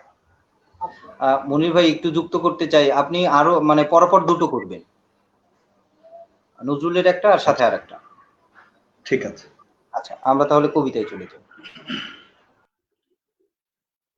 যায় মহাকাল মূর্ছা যায় প্রবর্তকের ঘুর চাকায়, যায় মহাকাল মূর্ছা যায় প্রবর্তকের ঘুর চাকায়, ঘুর চাকায়, ঘুর চাকায়, ঘুর চাকায়, যায় মহাকাল মূর্ছা যায় প্রবর্তকের ঘুর চাকায়, ঘুর চাকায়, ঘুর চাকায়, ঘুর চাকায়, যায় অতীত কৃষ্ণকায়, যায় অতীত রক্ত পায়, যায় মহাকাল মূর্ছা যায় প্রবর্তকের ঘুর চাকায়, প্রবর্তকের ঘুর চাকায়, ঘুর চাকায়, ঘুর চাকায়, ঘুর চাকায়, যায় প্রাচীন চৈতিবায়, আয় নবীন শক্তি আয়, যায় অতীত যায় পতীত, আয় অতীত আয় রে আয়, আয় রে আয়, আয় রে আয়, বৈশাখী ঝড় সুর হাকয়, প্রবর্তকের ঘুর চাকায়, প্রবর্তকের ঘুর চাকায়, ওই রে দিক চক্রেকার বক্রপথ ঘুর চাকা, ছুটছে রথ চক্র ঘায়, দিক বিদিক মূর্ছা যায়, কোটি রবি শশী ঘোর পাকায়, প্রবর্তকের ঘুর চাকায়, প্রবর্তকের ঘুর চাকায়, ঘুর চাকায়, ঘুর চাকায়, ঘুর চাকায়, ঘোরে গ্রহ তারা পথ বিফল, কাল কোলে আজ খাই রে দোল, আজ প্রভাত আনছে কায়, দূর পাহাড় চূড় তাকায়, জয় কেতন উঠছে কার, কিংসুকের ফুল শাখায়, ঘুরছে রথ রথ চাকার, রক্ত লাল পথ আকায়, জয় তরুণ রথ শেকার, ওরে ওষার লাল আভায়, প্রবর্তকের ঘুর চাকায়, প্রবর্তকের ঘুর চাকায়, গর্জে ঘোর ঝড় তুফান, আয় কঠোর বর্তমান, আয় তরুণ আয় অরুণ, আয় দারুণ দৈনতায়, ভয় কি আয়, ওই মা অভয় হাত দেখায়, রাম ধনুর লাল শাখায়, প্রবর্তকের ঘুর চাকায়, প্রবর্তকের ঘুর চাকায়, ঘুর চাকায়, ঘুর চাকায়, ঘুর চাকায়, বর্ষ সতী স্কন্ধে ওই, বর্ষ সতী স্কন্ধে ওই, নাচছে কাল থইতা থই, বর্ষ সতী স্কন্ধে ওই, নাচছে কাল থইতা থই, কই সে কই চক্রধর, ওই মায়ায় খণ্ডকর, সব মায়ায় শিব যে যায় ছিন্ন কর, ওই মায়ায় সব মায়ায় শিব যে যায় ছিন্ন কর, ওই মায়ায় ছিন্ন কর, ওই মায়ায় ছিন্ন কর, ওই মায়ায় ছিন্ন কর, ওই মায়ায়, প্রবর্তকের ঘুর চাকায়, প্রবর্তকের ঘুর চাকায়, ঘুর চাকায়, ঘুর চাকায়, ঘুর চাকায়, যায় মহাকাল মূর্ছা যায়, প্রবর্তকের ঘুর চাকায়, প্রবর্তকের ঘুর চাকায়, ঘুর চাকায়, ঘুর চাকায়, ঘুর চাকায়, ঘুর চাকায়। যেহেতু পরপর দুটি কবিতা পড়ার কথা বললো, এবারে একটি প্রেমের কবিতা পড়ি। আমাদের সকলেরই খুব প্রিয় এবং পরিচিত একটি কবিতা, কবি সুনীল গঙ্গোপাধ্যায়, রূপালী মানবী।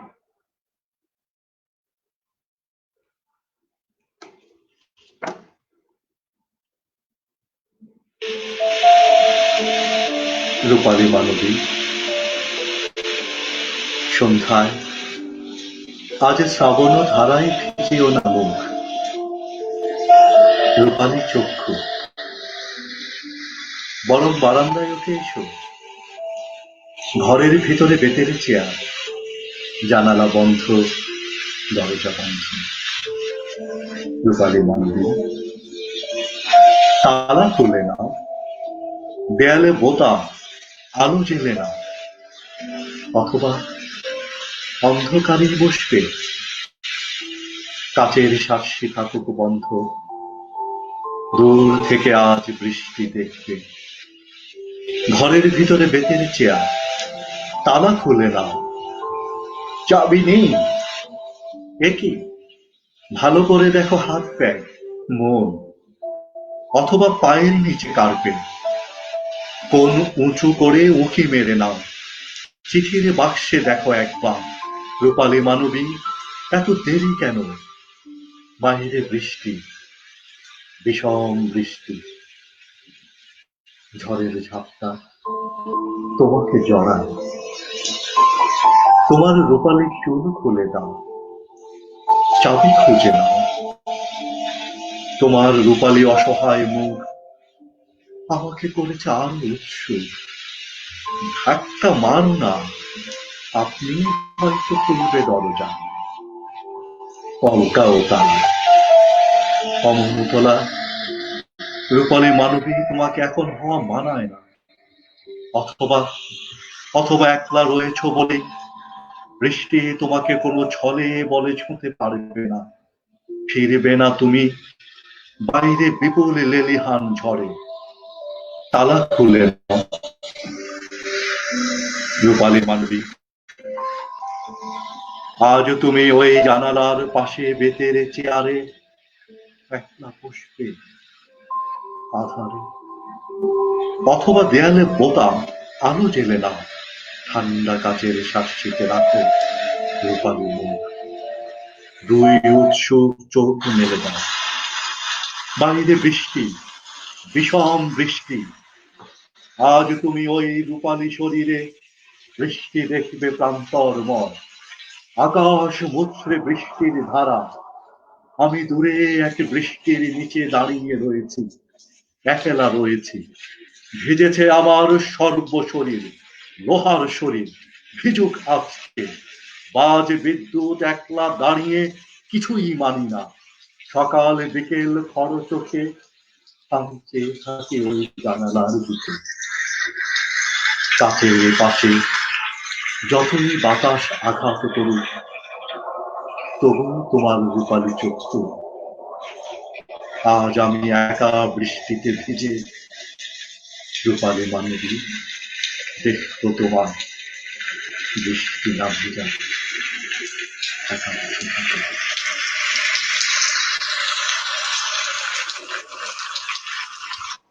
ধন্যবাদ।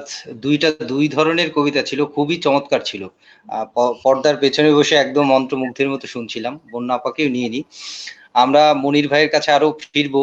আমরা এবার এ পর্যায়ে কল্লোল ভাইয়ের কাছে চলে যাই। আর সবাই যেহেতু শুনছে, আমরা কল্লোল ভাইয়ের কাছ থেকে দুটো আবৃত্তি শুনবো।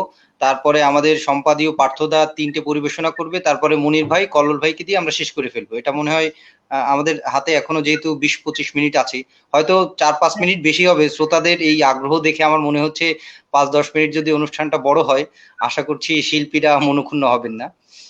তো আমরা এ পর্যায়ে কল্লোল ভাইকে নিয়ে নিচ্ছি। ধন্যবাদ। ধন্যবাদ। হ্যাঁ, বন্যা। এবারে আমরা আবার কবিতায় যাব, পরপর দুটো কবিতা।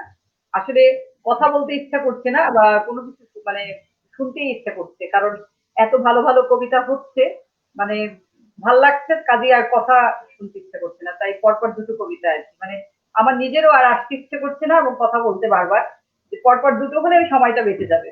যে মাঝখানে এসে কল্লোল ভাই এবার কি শুনছি তার প্রয়োজন নেই। প্রথমেই বলে যাচ্ছি যে আপনার পরপর কবিতা দুটো। ধন্যবাদ। প্রথমেই বলি যে সম্পাদী এবং পার্থদা, ওনাদের দুজনের কবিতা খুবই মুগ্ধ হয়ে শুনলাম। তাদের প্রতি আমার প্রণাম। মনির তো অনেক ইমপ্রুভ করেছে। মনিরের কবিতা শুনে আমার মনে হলো যে ওর আবৃত্তিতে অনেক বোধ যুক্ত হয়েছে। আচ্ছা, আমি এবার বৃষ্টি হচ্ছে আমার এখানে। আমি জানি না যে ঢাকায় মনিরের ওখানে হচ্ছে কিনা বা কলকাতায় হচ্ছে কিনা। আমার এখানে এখন বৃষ্টি হচ্ছে, ফলে আমি একটু পরিবর্তন করে পড়তে চাচ্ছি নির্মলেন্দু গুণের কবিতা 15/4/84-3। 15/4/84-3। বলে রাখি যে গুন্দা কিছুদিন এরকম তারিখ দিয়ে 15/4/84, 16/4/84 এরকম করে কবিতা লিখেছিলেন। গুন্দার সঙ্গে আমি একটা আড্ডায় বলেছিলাম যে গুন্দা, আপনার এরকম একটি রোমান্টিক কবিতা, কিন্তু শিরোনাম খুবই অরোমান্টিক, মানে একটা তারিখ দিয়ে আপনি লিখেছেন। পরে বললো যে তুমি তাই বলো কবিতার নাম কি হইতে পারে। আমি বললাম যে এটা সদরঘাটে পৌঁছতেই দেই। আপনার অনুমতি নিয়ে নিচ্ছে, যখন আমি কবিতাটা পড়বো তখন বলবো যে সদরঘাটে পৌঁছতেই। তো আমার দেয়া নাম এবং গুন্দার কবিতা সদরঘাটে পৌঁছতেই। সদরঘাটে পৌঁছতেই শুরু হয়ে গেল বৃষ্টি। ছোট ছোট ফোঁটা হলে নিয়ে নিত মাথায়, কিন্তু বৃষ্টির ফোঁটাগুলো ছিল বেশ বড় সড়ো। তাই অগত্যা দৌড়ে এসে আশ্রয় নিলাম এক পুরনো বইয়ের দোকানে। সচরাচর এসব দোকানে আজকাল একদম ঢুকি না, কিন্তু আগে এক সময় বেশ অভ্যেস ছিল। বৃষ্টি থামবার কোনো লক্ষণ নেই দেখেই চোখ ফেরালাম সাজানো বইয়ের পুটে। শরৎচন্দ্র, রবীন্দ্রনাথ, মাসুদ রানার পাশে হঠাৎ দেখি আমার নিজের লেখা একখানি কাব্যগ্রন্থ, কবিতা অমীমাংসিত রমণী। বাহ, বেশ মজার ব্যাপার তো। ভাবলাম দেখি না একটু হাতে নিয়ে। পরক্ষণেই মনে হলো না, থাক, কিনবো না তো। দোকানের মনে প্রত্যাশা ভঙ্গের দুঃখ দেব না। কিন্তু কৌতূহল যে বড়ই সংক্রামক। নিজের অজান্তেই হাত চলে গেল বইয়ের দিকে। পাতা উল্টাতেই রমণীয় হস্তাক্ষরে আমার চোখ গেল আটকে। গোটা গোটা কাঁচা কালো কয়েকটি শব্দ আমার আমার পুরো বিকেল বেলাটিকেই দিলে বদলে। খোকা ভাই, আরো সুন্দর, আরো ভালো হও। মমতা। বৃষ্টি ভেজা মনের মধ্যে নামটা গেঁথে গেল মার্বেলের ভেতরের রঙিন ফুলের মতো। আমার আমার মনটা ভরে গেল মমতায়। মনে হলো আমার কবিতার চেয়ে অনেক অনেক বেশি সুন্দর মমতার এই প্রার্থনা। আহা, কি সুন্দর মমতার এই চাওয়াটুকু। ভাবলাম এর পরেও কি তার খোকা ভাই ভালো না হয়ে পারে। কিন্তু কিন্তু পরক্ষণেই মনে হলো, এ বই দোকানে এলো কি করে, আর এখানে এলেই বা কেন? মমতার দেয়া উপহার। আহা, হতভাগ্য খোকা বুঝি এর মূল্য বুঝলে না। নাকি নাকি এই বই দুজনের বিচ্ছেদের স্মৃতি,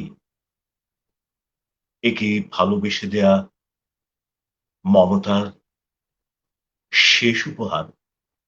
আমার আমার কষ্ট হলো ভাবতে, খুব খুব কষ্ট হলো। বৃষ্টি থেমে গেল দ্রুত। বইটিকে যথাস্থানে রেখে আমি পা বাড়ালাম বাংলা বাজারের উদ্দেশ্যে। কিন্তু কিন্তু মমতা চলল আমার সাথে সাথে, যেন যেন আমি তার খুঁজে পাওয়া খোকা ভাই, যেন ওই বৃষ্টি স্নাত বিকেল বেলায় তার সমস্ত সমস্ত প্রার্থনা গিয়ে পৌঁছে গেছে যথাস্থানে। পড়লাম নির্মলেন্দু গুণের কবিতা সদরঘাটে পৌঁছতেই। এবারে আমি একটি মুক্তিযুদ্ধের কবিতা পড়ি। মুক্তিযুদ্ধের কবিতা পড়বার আগে আমি একটু ছোট্ট ভূমিকা নেই। আশা করছি উপস্থাপক দ্বয় আমার এই অত্যাচারটুকু মেনে নেবেন। যেহেতু এখানে সম্পাদী এবং পার্থদা আছেন, মুক্তিযুদ্ধের এই কবিতা পড়বার আগে আমি আমাদের মহান মুক্তিযুদ্ধে 1971 সালে ভারতবর্ষের সরকার এবং জনগণ, বিশেষ করে ভারতের পশ্চিমবঙ্গের জনগণ আমাদের যে সহযোগিতা করেছিলেন, আমাদের যে আশ্রয় দিয়েছিলেন, 1 কোটি মানুষকে মুক্তিযোদ্ধাদের অস্ত্র দিয়ে সাহায্য করেছিলেন, সেই সময়ের কথা বিশেষ করে আমি ভারতের সে সময়ের প্রধানমন্ত্রী মিসেস ইন্দিরা গান্ধী, পশ্চিমবঙ্গের সে সময়ের মুখ্যমন্ত্রী সিদ্ধার্থ শঙ্কর রায়, বা কেন্দ্রীয় সরকারের তৎকালীন প্রতিরক্ষা মন্ত্রী জগজীবন রাম এবং তৎকালীন পররাষ্ট্রমন্ত্রী শরণ সিং, এই মহান নেতৃবৃন্দের প্রতি বাংলাদেশের জনগণের পক্ষ থেকে গভীর শ্রদ্ধা নিবেদন করছি। কারণ আগামী বছর 2021 সালে আমরা মুক্তিযুদ্ধের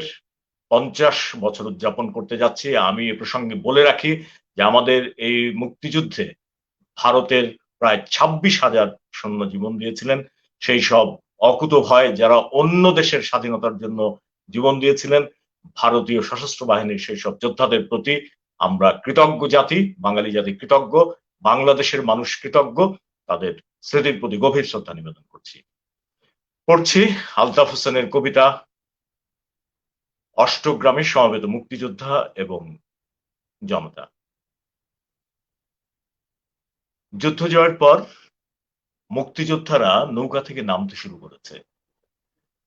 ওরা কেউ পরেছে লুঙ্গি, কেউ ফুল প্যান্ট, কেউ বা হাফ প্যান্ট। অন্তত 6 জনের বয়স 14 থেকে 17-র মধ্যে। বাকিদের মধ্যে যুবকই বেশি, কেউ বা 40-45-এর প্রৌঢ়। 60 বছরের বৃদ্ধ মনে হলো একজনকে। কারো হাতে এসএলআর, কারো হাতে এসএমজি, কেউ বা বহন করছে চাইনিজ রাইফেল, কারো বা হাতে রয়েছে কামরাঙার মতো গ্রেনেড। এরা কেউ ফাউনের, কেউ দেওঘরের, কেউ আলীনগরের, অর্থাৎ আশেপাশের গ্রামেরই, কেউ বা অষ্টগ্রামেরও, এবং এরা কেউ নয় অপরিচিত। এরা কেউ কেউ আশরাফ, কেউ কলিম, কেউ মধুমিয়া, কেউ সাধু ভাই, একথা সবাই জানে।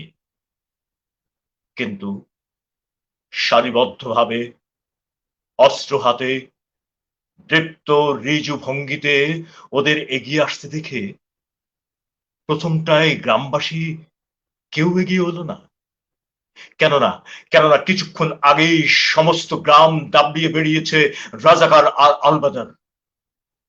ওদের ওদের সবার চোখে মুখে অত্যাচারের কালিমা আর দুঃস্বপ্নের চিত্র। ওরা ওরা দূর থেকে সম্ভ্রম আর ভয়ের চোখে তাকিয়ে রইল। সকল মুক্তিযোদ্ধায় তীরে উঠে এসে ওদের অস্ত্রগুলোকে এক জায়গায় জড়ো করে রেখে যখন সমবেত সকলের দিকে চাইল, তখন তখন যুদ্ধকালীন সতর্কতার ছাপ ওদের চোখে মুখে এক বিন্দু অবশিষ্ট রইল না। গ্রামবাসীরা গ্রামবাসীরা দৌড়ে এসে জড়িয়ে ধরল মুক্তিযোদ্ধাদের। ওদের অস্ত্রগুলো ধরে ধরে দেখতে লাগলো। কেউ বা স্টেন গান নাকের কাছে মেলে ধরল, যেন চামেলির গন্ধ বুক ভরে টেনে নেবে। পড়লাম উনিও মুক্তিযোদ্ধা ছিলেন, আলতাফ হোসেন, এবং তিনি এই কবিতাটা লিখেছিলেন 1971 সালের 16 ডিসেম্বর। পড়লাম মুক্তিযোদ্ধা আলতাফ হোসেনের কবিতা অষ্টগ্রামে সমবেত মুক্তিযোদ্ধা এবং জনতা।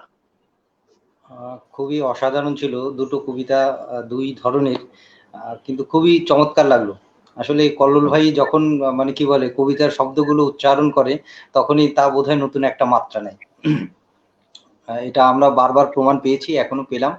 তো কল্লোল ভাইয়ের কাছে আমরা শুনবো আমাদের অনুষ্ঠানের আজকের আয়োজনের শেষ পরিবেশনা কল্লোল ভাই করবেন সম্ভবত লবণ কবিতা দিয়ে।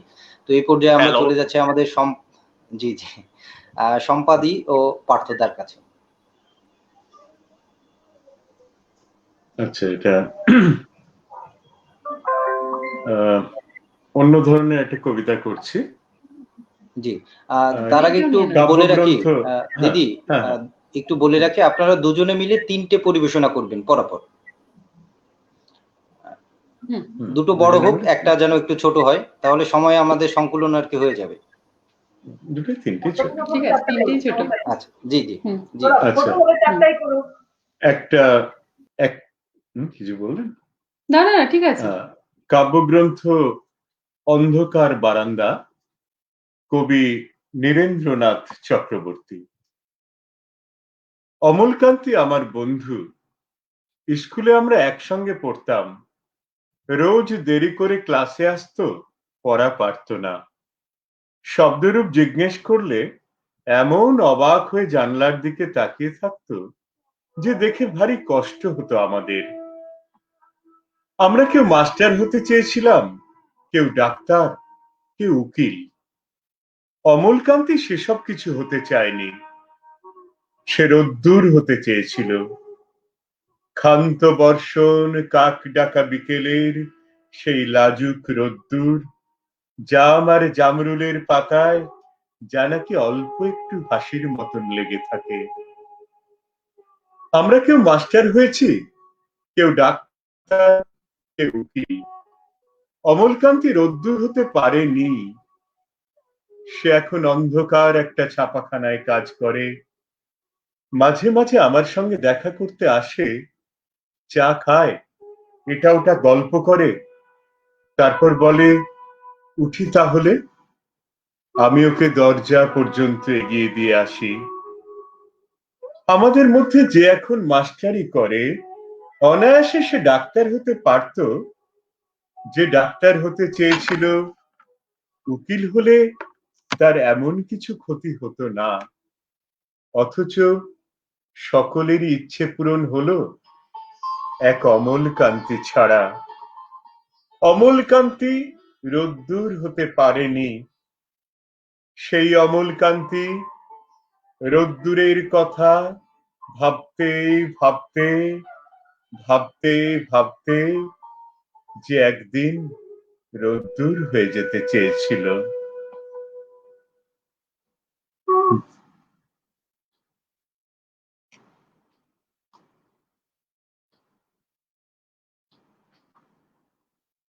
আমার যে নিবেদন, একটু আগেই মনিরুল সাহেবের কবিতা শুনছিলাম, নজরুলের কবিতা, বাংলাদেশের জাতীয় কবি কাজী নজরুল ইসলামের কবিতা শুনছিলাম। আমার নিবেদনেও তারই কবিতা, কিন্তু একটু অন্য ধরনের কবিতা, যে কবিতা সাধারণভাবে নজরুলকে আমরা শুনি না। আমরা আসলে নজরুলের অসংখ্য লিখে গেছেন এই ধরনের কবিতা, কিন্তু নজরুলকে আমরা বিদ্রোহী কবি হিসেবে এত অভিহিত করি এতবার এতভাবে, যে তিনি যে অসাধারণ প্রেমের কবি সেটা আমরা প্রায় বোধহয় ভুলতেই বসেছি। নজরুলের একটি প্রেমের কবিতা, চিঠি, আমার এবারের নিবেদনে, আমার আজকে শেষ নিবেদনে।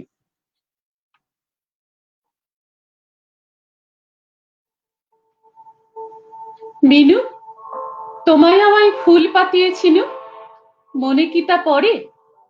যেদিন সাঁঝে নতুন দেখা বৈশাখ মাসের ঝড়ে, আম বাগানের একটি গাছের তলায় দুইটি প্রাণী দুলেছিল হিন্দোলেরই দোলায়।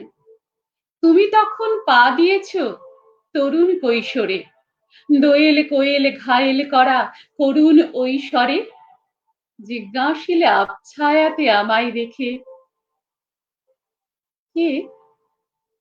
সে স্বরে মোর অশ্রু জল চক্ষু ছেপে যে, বলতে গিয়ে কাঁপলো আমার আওয়াজ, বিনু আমি। চমকে তুমি লাল করে গাল, পথেই গেলে থামি, আখির ঘন কালো পল্লবে চটুল তোমার চাউনি চোখের হঠাৎ নিবল যে, পানের পিকে রাঙা হিঙ্গুল বরণ, আকুল অধর আলতা রাঙা চরণ, শিউরে শিউরে উঠল কেঁপে অভিমানের ব্যথায়, বরস পরে এমন করে আজ যে দেখা হেথায়, নলিন নয়ান হয়ে মলিন সজল মুছলে তোমার চোখের কালো কাজল, তারপর ধীরে ঝড় ঝঞ্ঝা বৃষ্টি করকায় অভিমান আর সংকোচের হৃদয় বোরখায় উড়িয়ে দিল। কেউ জানেনি কখন দুজনে অনেক আগের মতোই আবার আকুল পূজনে উঠেছিল মেতে, তারপরে হাই ফিরে এনু আবার ঘরে রেতে, আম বাগানের পাশের ক্ষেতে বদল করে মালা, ফের বিদায়ের পালা, দুজনারই শুধু ফুলের মালার চুম্বনে, ছাড়াছাড়ি হলো কে আর সেই নিঝুম বনে, হয়নি তো আর দেখা, আজও আশায় বসেই আছি একা, সেই মালাটির শুকনো ফুলের বুকনো গুলি ধরে আমার বুকের উপরে। এ ৩ বরষ বিনা কাজের সেবায় খেটে যে কেউ জানে না বিনু আমার কেমন কেটেছে, আজও তেমনি কান্না ধোয়া সজল যে জ্যোৎস্না, তেমনি ফুটেছে হেনা হোসনা। তুমি শুধু নাই, সিন্ধু পারের মৌন সজল ইন্দু কিরণ তাই, তোমার চলে যাওয়ার দেশে যেতে অভিসারের গোপন কথা এনেছে এরেতে।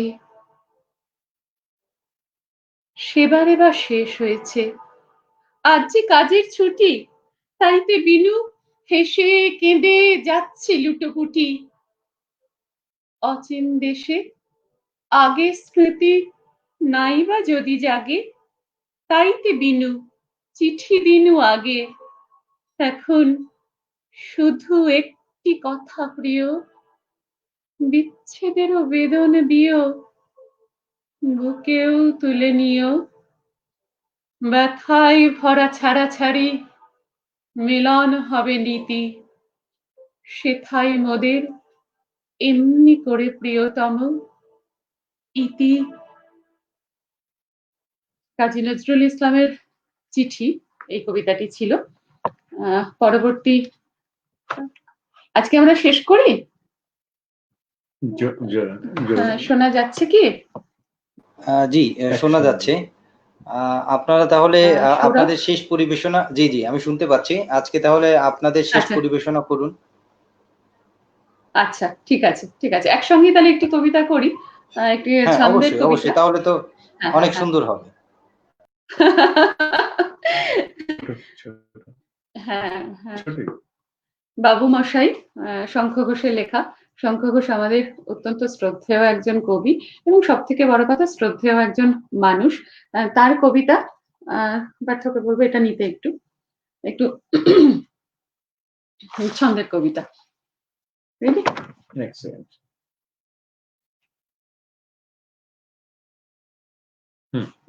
এই ধরনের কবিতার তো একটা বিশেষ সুর আছে, সেই সুরটা, সেই ছন্দটা বলা ভালো, রাখছি আমরা। ছন্দটা রেখি। বাবু মশাই, শঙ্খ ঘোষের কবিতা। আমি শুরু করছি। সে ছিল একদিন আমাদের যৌবনে কলকাতা, বেঁচেছিলাম বলেই সবার কিনেছিলাম মাথা। আর তাছাড়া ভাই আমরা সবাই জেনেছিলাম হবে নতুন সমাজ চোখের সামনে, বিপ্লবে বিপ্লবে যাবে খোলনলিচা, পাল্টে বিচার করবে নিচু জনে। কিন্তু সেদিন খুব কাছে নয়, জানেন সেটা মনে মিত্র বাবু মশাই বিষয় আশয় বাড়িয়ে যান তাই, মাঝে মধ্যে ভাবেন তাদের নুন আনতে পান তাই, নিত্য ফুরোয় যাদের সাথাল্লাদের শেষতলানি কুকুর, চিরটা কাল রাখবে তাদের পায়ের তলার কুকুর। সেটা হয় না বাবা বলেই থাবা বাড়ান যতেক বাবু, কার ভাগে কি কম পড়ে যায় ভাবতে থাকেন ভাবু। অমনি দু চোখ বেয়ে অলোক পেয়ে ঝরে জলের ধারা, বলেন বাবু বিপ্লবের সব মাটি সাহারা। কুমির কাঁদতে থাকে আয় আমাকে নামা নামা বলে, কিন্তু বাপু আর যাব না চড়াতে জঙ্গলে। আমরা ঢের বুঝেছি খেদি পেছি নামের এসব আদর, সামনে গেলেই পড়বে মুখে প্রাণ ভরে তাই সাধো। তুমি সে বন্ধু না যে দুগ্ধু না জলে হাজার চোখে, দেখতে পাবে তাকে সে কি যেমন তেমন লোকে। তাই সব অমাত্য পাত্র মিত্র এই বিলাপে খুশি, শরীরখানাই কেবল সত্য আর তো সবই ভূষি। চিচি হাই বেচারা শুনুন, যারা মস্ত পরিত্রাতা, এ কলকাতার মধ্যে আছে আরেকটা কলকাতা। হেঁটে দেখতে শিখুন ঝরছে কিকুন দিনের রাতের মাথায়, আরেকটা কলকাতায় সাহেব, আরেকটা কলকাতায় সাহেব। বাবু মশাই। নমস্কার সকলকে, অসম্ভব কৃতজ্ঞতা। আমরা সত্যি আজকে ঋদ্ধ হলাম কল্লোল সাহেবের সঙ্গে আলাপ হয়ে। এত উনি একজন মানুষ, তার সঙ্গে একই সঙ্গে আমরা পর্দা শেয়ার করলাম, এটা বড্ড ভালো লাগলো। আর ভালো লাগলো মনিরুল ইসলামের কবিতাও। তার সঙ্গে সঙ্গে আলাদা করে ধন্যবাদ তানজিদ সৌরভ এবং জেসমিন বন্যাকে, দুজনকে আমাদেরকে আমন্ত্রণ জানানোর জন্য। আমাদের দুজনের পক্ষ থেকে আপনাদের অসংখ্য দিদি, আমরা শেষে আবার বিদায় নেব। আমরা মনির ভাইয়ের এবং কল্লোল ভাইয়ের একটা পরিবেশনা শুনে আসে একটা করে, শেষে আমরা সবাই একসাথে এক স্ক্রিনে এসে আমরা বিদায় নেব। তো এ পর্যায়ে আমরা মনির ভাইকে নিয়ে নিচ্ছি। মনির ভাইয়ের কাছ থেকে একটু কবিতা শুনি। তার আগে বোধহয় আমরা একটু কি মতামত পড়ে নেব মনির ভাই, আপনাকে পাশে রেখে। অনেক মতামত জমে আছে কিন্তু, যদি অনুমতি পাই, নাকি কবিতায় যাব?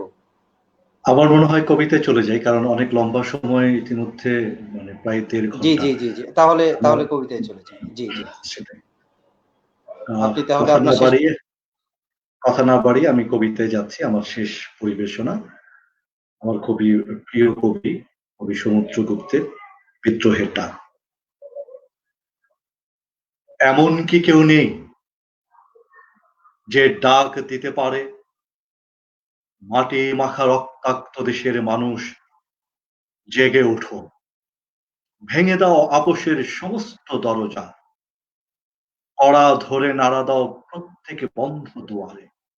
যারা দারুণ দুর্দিনে ভীত দরজায় খিল এঁটে বসে থাকে, যারা সাধারণ মানুষের দিক, মাতৃভূমি, প্রিয় স্বাধীনতার দিক থেকে মুখ ফিরিয়ে সাদ্দাদের ভেস্তের সিঁড়ির দিকে তাকিয়ে থাকে, ভাবে এটাই জীবনের পরম কামনা। এমন কি কেউ নেই যে ডাক দিতে পারে অন্যের পদানত, হে সরল মানুষেরা, তোমাদের চতুর্দিকে বাতাসের শত্রু, শত্রু মাটিতে এবং মাটির ফসলে, রক্তে আর ঘামে তৈরি সোনালী ক্ষেতের ধান, চোখের মনির মতো প্রিয় রূপালী রঙের পাট, তোমার দেশের সুখ, ঘরের শান্তি, শত্রুর করতল কত।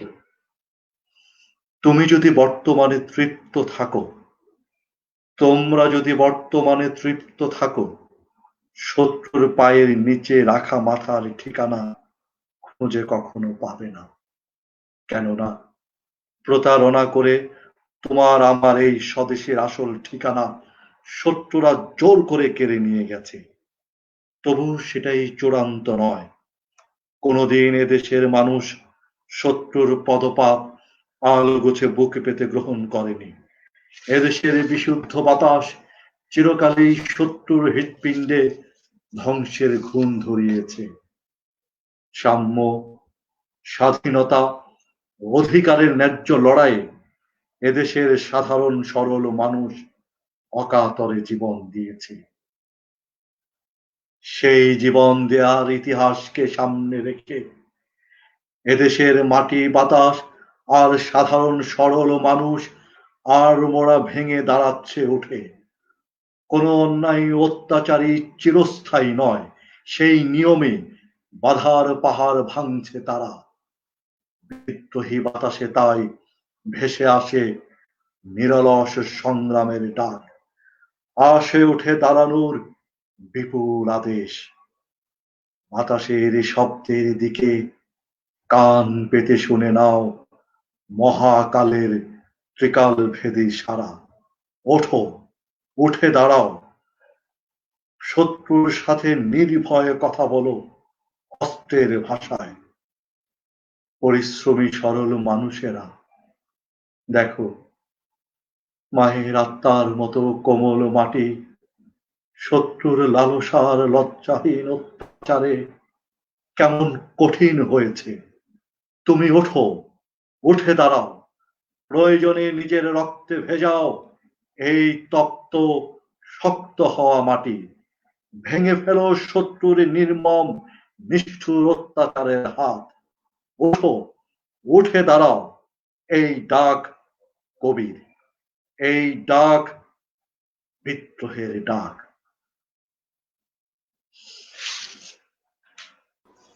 ধন্যবাদ। মনির ভাইয়ের কাছ থেকে আরো একটি অসাধারণ আবৃত্তি শুনলাম। এ পর্যায়ে আমরা একদম আমাদের শেষ পরিবেশনা আমাদের প্রিয় মানুষ কল্লোল ভাইয়ের কাছে চলে যাচ্ছি। বন্যা আপাকেও নিয়ে নিই। কল্লোল ভাই, আপনাকে শোনার আগে 2 মিনিট সময় একটু চেয়ে নেব, অনেক মতামত জমে গেছে, একটু শুধু চোখ বুলিয়ে আসি। অবশ্যই দর্শকরা হচ্ছে আমাদের প্রাণ, তারাই হচ্ছে আমাদের মূল শক্তি। হ্যাঁ, নিশ্চয়ই তাদের মন্তব্য শুনবো। অপরাজিতা দাস লিখেছে, এই কবিতাটি তোমার মুখে যতবার শুনি মুগ্ধ হয়ে যাই বারবার। ধন্যবাদ। দীপান্বিতা বসু সরকার লিখেছে, খুব ভালো লাগছে, ধন্যবাদ। আহমেদ আল হোসেন লিখেছে, সম্পাদীর আবৃত্তি অসাধারণ, ধন্যবাদ। দেওয়ান সাইদুল হাসান লিখেছে, আহা ভীষণ ভালো, ধন্যবাদ। শামসুল বাড়ি উৎপল কবি এবং আবৃত্তি শিল্পী, তিনি লিখেছেন, বাহ দারুণ। উৎপল ভাই আরো লিখেছে, শুভকামনা, ধন্যবাদ আপনাকে। দীপান্বিতা বসু লিখেছে, তোমার কবিতাটি খুব সুন্দর বলেছো শম্পা, ধন্যবাদ। সুমনা দি লিখেছে, সম্পাদি দারুণ, ধন্যবাদ। সেলিম দুরানি বিশ্বাস ভাই লিখেছে, বড্ড ভালো মানুষ ওরা।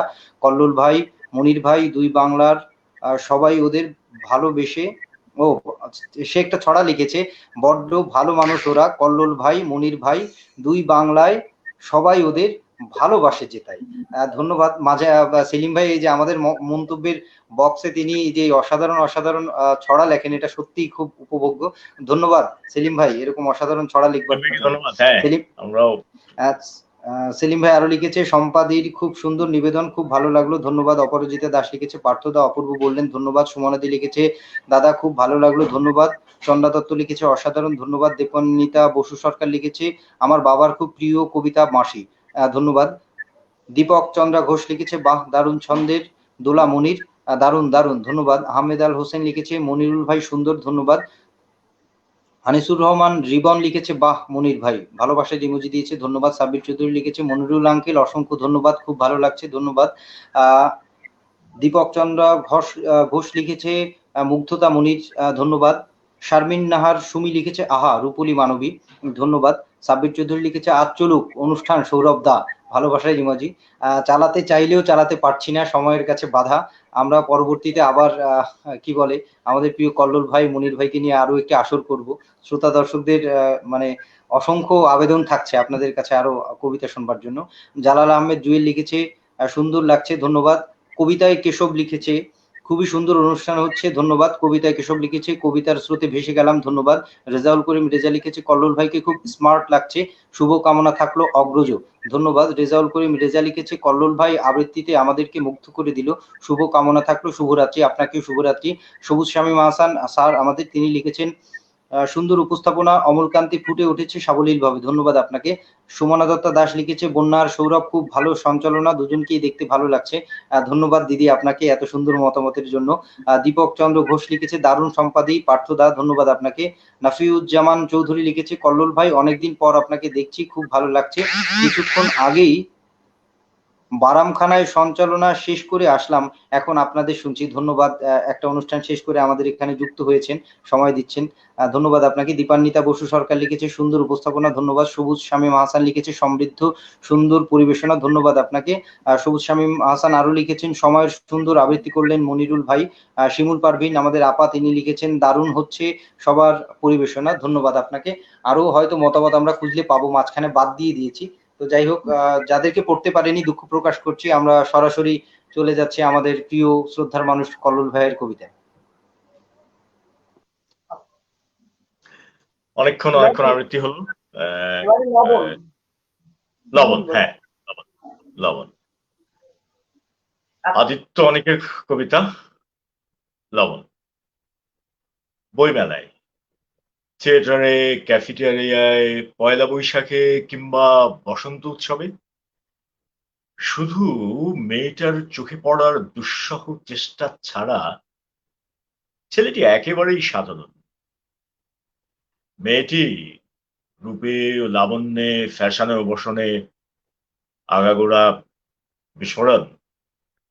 এক ঝাঁক উজ্জ্বল প্রজাপতির ভিড়ে ছেলেটি একেবারেই অপাঙ্ক্তেয়। তবু অতি বড় সাহস করে একদিন বলেই ফেলল আমার সাথে চা খাবে। ছেলেটির দুঃসাহসিক অফারে অবাক হয়ে মেয়েটি বলল হ্যাঁ চলো। মেয়েটির মুখোমুখি বসা ছেলেটির বুক থড়ফড়, আড়ষ্ট জিহ্বা। চায়ে চুমুক দিয়ে বলল ওয়েটার আমাকে একটু লবণ দিন না। মেয়েটি অবাক হয়ে বলল সে কি, তুমি চায়ে লবণ খাও নাকি?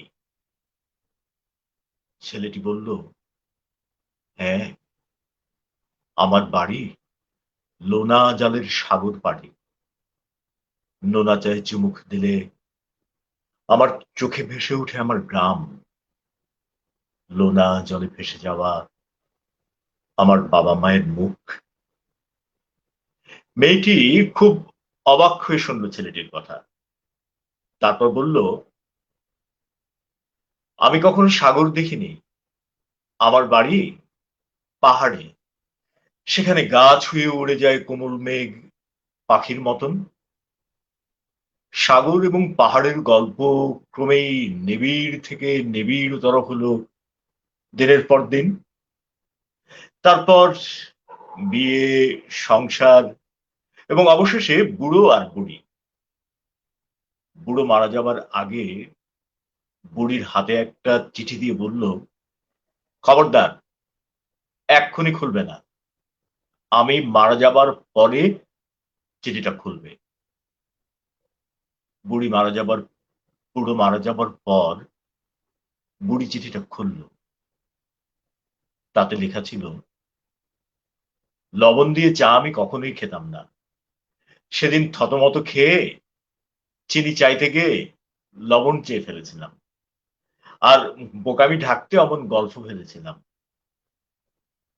40 বছর ধরে তোমার হাতের লবণ চা খেয়ে গেলাম, তোমার হাতের লবণ চা খুব মিষ্টি। বুড়ি প্রতিবেশীদের বাড়িতে বেড়াতে গেল একদিন, তাকে চা দেয়া হলো। বুড়ি বলল, আমাকে চায়ে একটু লবণ দিন না। প্রতিবেশী অবাক হয়ে বলল, সে কি, আপনি চায়ে লবণ খান নাকি? বুড়ি বলল, হ্যাঁ, লবণ চা যে খুব খুব খুব মিষ্টি। শেষ করলাম আমার শেষ পরিবেশনা। আদিত্য অনিকেত ধন্যবাদ লবণ।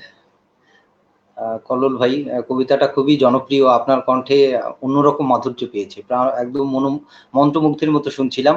তো আমাদের অনুষ্ঠানের শেষ পর্যায়ে একদম চলে এসেছি, আমরা সবাইকে একটু স্ক্রিনে নিয়ে নিই, তারপরে আমরা সবাই বোধহয় পর্যায়ক্রমে বিদায় নিব। প্রথমেই আমরা কল্লোল ভাইয়ের কাছে চলে যাচ্ছি, আমাদের শ্রোতা দর্শকদের উদ্দেশ্যে আপনার বিদায়ী শুভেচ্ছা বিনিময় করি। প্রথমেই আমি সারাধিতি অন্তর্জাল আড্ডার আজকে 19তম পর্বের আমাদের উপস্থাপক তানজির সৌরভ এবং জেসমিন বন্যা, তাদের কাছে ব্যক্তিগতভাবে আমার কৃতজ্ঞতা জানাই। এই একটা বিরাট অনুষ্ঠানে আমাকে কবিতা পড়বার সুযোগ দেওয়ার জন্য, বিশেষ করে আমার সহযোদ্ধা, আমার সহযাত্রী মনিরুল ইসলামের সঙ্গে। আমাদের সঙ্গে থাকলেন আমাদের দুই মেহমান, আমাদের দুই অতিথি শিল্পী, একই ভাষাভাষীর আমরা, দুটি দেশ, কিন্তু আমি মনে করি যে আসলে এই যে সীমানা, এই যে কাঁটাতারের বেড়া, এটি কোনো বাধা নয়। আমরা বাঙালি, আমরা বাংলার মানুষ, এটি সবচেয়ে বড় পরিচয়। আমি সম্পাদী এবং পার্থদা, তাদের প্রতি আমাদের নমস্কার জানাচ্ছি। এবং দর্শক শ্রোতা যারা এই দীর্ঘক্ষণ ধরে এত অন্তর্জাল আড্ডা হচ্ছে, আমার মনে হয় যে আজকে প্রায় একই সময় 25 বাংলাদেশে অন্তর্জাল আড্ডা চলছে, এর মধ্যেও যারা আমাদের সঙ্গে থাকলেন তাদের প্রতি আমাদের গভীর গভীর ভালোবাসা, শ্রদ্ধা, স্নেহ। আবারও ধন্যবাদ, অনেক অনেক ধন্যবাদ। ধন্যবাদ কল্লোল ভাইকে। এবার আমরা চলে যাচ্ছি মনিরুল ইসলাম মনির ভাইয়ের কাছে। মনির ভাই, আপনার শুভেচ্ছা বিনিময়, বিদায় শুভেচ্ছা বিনিময় করুন। অসাধারণ কিছু সময় কাটলো প্রিয় মানুষদের সাথে, সৌরভ, জেসমিন বন্যা, পার্থদা, সম্পাদী এবং প্রিয় কল্লোল ভাই, খুব চমৎকার কিছু সময় কাটলো। এই শক্তি আগামী সময়কে আমাদের বাঁচিয়ে রাখার শক্তি, এই শক্তি আমাদের আবৃত্তি শিল্পকে বেগবান করার ক্ষেত্রে, এগিয়ে নেওয়ার ক্ষেত্রে শক্তি, এই শক্তি আমাদের সাংস্কৃতিক আন্দোলনের বন্ধনের শক্তি। সবাই ভালো থাকবেন, সুস্থ থাকবেন, নিশ্চয়ই দেখা হবে। ধন্যবাদ মনিরুল ভাই। আমরা এবার চলে যাচ্ছি আমাদের আরো দুজন প্রিয় মানুষ, আমাদের অতিথি সম্পাদী এবং পার্থদার কাছে। আপনারা আপনাদের বিদায়ী শুভেচ্ছা বিনিময় করুন শ্রোতা দর্শকদের সাথে। হ্যাঁ, মানে 27 বছর ধরে এটা আমার অভ্যেস হয়ে গেছে যে প্রত্যেকটা অনুষ্ঠানের শেষে সবাইকে বিদায় সম্ভাষণ জানানো। অনেক সময় সত্যি কথা বলতে কি বলার জন্য বলা হয়, কিন্তু আজ এত আন্তরিকতার ছোঁয়া পেলাম সকলের মাঝখানে, বড্ড ভালো লাগলো। কল্লোল সাহেব, আপনাকে নমস্কার। আপনার কবিতা শুনলাম, লবণ তো অসাধারণ, আমি প্রথম শুনলাম, বড্ড ভালো লাগলো। এভাবে আরো আরো শুনতে চাই আপনার কবিতা। খুব ভালো লাগলো আপনাকে আমাদের সকলের। আপনাদের কবিতা ভালো লেগেছে, বলছেন? অনেক অনেক ভালো বলছি, আপনাদের কবিতাও খুব প্রাণ ভরে শুনেছি, ভালো লেগেছে। নমস্কার, ধন্যবাদ মনিরুল সাহেব, আপনাকেও বলি সত্যি খুব ভালো লাগলো কবিতা। এরকম একটা যে আসরে আমরা যোগ দিতে পারলাম, সেজন্য অশেষ কৃতজ্ঞতা তানজির সৌরভ আর জেসমিন বন্যাকে। বড্ড ভালো লাগলো, খুব সুন্দর। আমি ভাবছিলাম যে সম্ভব হবে কিনা আজকে, কারণ 2.5 ঘন্টার একটা লাইভ শেষ করে আমি আজকে এখানে এলাম। তারপরে এখানে এসেও এতটা সময়টা যে কি করে বয়ে গেল বুঝতে পারলাম না। আসলে সময়টা খুব সুন্দর ছিল তো, এই দুঃসময় আমরা এত সুন্দর সময় উপহার পেলাম বলে, মানে আমরা তো সত্যি এই সময় কাটাচ্ছি একটা অনিশ্চয়তা নিয়ে, জীবনের অনিশ্চয়তা নিয়ে। সেই সময়ে এইরকম একটি সন্ধ্যা উপহার দেওয়ার জন্য সনাধিতিকে অসংখ্য ধন্যবাদ। আমি একটা কথা জিজ্ঞেস করতে চাইবো, সনাধিতি নামটা কার দেওয়া? বড্ড সুন্দর নাম। আচ্ছা, সনাধিতি নামের একটু ইতিহাস আছে। ইতিহাস হচ্ছে, সনাধিতিটা প্রথম হচ্ছে আমাদের এই সনাধিতি বাচিকাড্ডার যিনি প্রধান উপদেষ্টা, আমার ছোট্ট একটা স্বপ্ন ছিল, সেই স্বপ্নটা নিয়ে তার কাছে গিয়েছিলাম। তো যাওয়ার পরে তিনি গুরুজন, তো আমি তাকেই বলেছিলাম নাম দিতে। তো তার একটা অনেক পুরাতন 30 বছর আগে একটা পাঠচক্র ছিল, সেটার নাম ছিল অদিতি। অদিতি মানে হচ্ছে অধ্যয়ন বা চর্চা। তো উনি ওটা দিলেন, আমার ভালো লেগেছিল, কিন্তু আমি পরে এসে অদিতি সার্চ করে দেখি ফেসবুকে নাম এরকম পেজ আছে। তো আমি চাচ্ছিলাম এরকম একটা নাম যা হয়তো অভিধানেও পাবো না, কিংবা ফেসবুকে ইউটিউবে সার্চ দিলে না পাওয়া যায়। তো পরবর্তীতে আমি কি করলাম, সন শব্দটাকে যুক্ত করলাম, সন আর অদিতি যুক্ত করে হলো সনাধিতি, অটা আকার হয়ে গেল। তো পরবর্তীতে দেখি অনেকেরই পছন্দ হচ্ছে, এটা জেনে খুবই ভালো লাগছে। খুব চমৎকার নাম, একটা অন্য ধরনের নাম, একটি ব্যতিক্রমী নাম, তাই না? মনিরুল সাহেব বা কল্লোল সাহেবকেই বলছি। হ্যাঁ, খুব ভালো লাগলো জেসমিন। একেবারে আলাদা করা যায়, ঠিক সেরকম ভাবেই এরকম উপলব্ধি হলো, আলাদা করা যায় অন্য অনেক লাইভের থেকে। এভাবেই চলতে থাকুক। অনেক শুভেচ্ছা রইলো আমাদের দুজনের পক্ষ থেকে আপনাদের সকলের জন্য এবং সনাধিতির জন্য। নমস্কার, সকলে খুব ভালো থাকুন। ধন্যবাদ সম্পাদি এবং পার্থদাদাকে, এত সুন্দর সুন্দর পরিবেশনা উপহার দিলেন তারা। তো যাই হোক, আমরা আর বেশি কথা বাড়াবো না, অনেক সময় হয়ে গেছে, আমরা বন্যা আপার কাছে চলে যাচ্ছি। বন্যা আপা, আজকের এই যে আমাদের 2 ঘন্টা প্রায় হয়ে যাচ্ছে, 2 ঘন্টা সময় আমাদের সাথে ছিল দুই বাংলার কিছু উজ্জ্বল নক্ষত্র আবৃত্তি অঙ্গনের। আমরা তাদের উচ্চারণে মুগ্ধ ছিলাম 2 ঘন্টা। আমরা আসলে প্রতিদিনই কিছু নক্ষত্র নিয়ে আসি, গুণীজন নিয়ে আসি, যাদের সান্নিধ্যে আমরা 2 ঘন্টা বা 1.5 ঘন্টা সময় পার করি, এবং সেই সময়টায় আমরা ভুলে যাই, যেমন পল্লব ভাই আজকে শুরুতেই বললেন যে আজকে সবচেয়ে বেশি মৃত্যুর হার। তো আমরা মৃত্যুর হারটা ভুলে যাই, আমরা ভুলে যাই উৎকণ্ঠা, আমরা ভুলে যাই করোনা কালের এই যে আমাদের একটা দুশ্চিন্তা। এই সময়টাই আমরা ভালো কাটাই সবার সাথে, তো সেভাবেই কাটাতে চাই সব সময়। এবং আজকে যারা এসেছেন তারা আজকে প্রথম বা আজকে শেষ নয়, এই আসা যাওয়ার পালাটা সব সময় থাকবে, সেই প্রত্যাশা করি তাদের কাছে।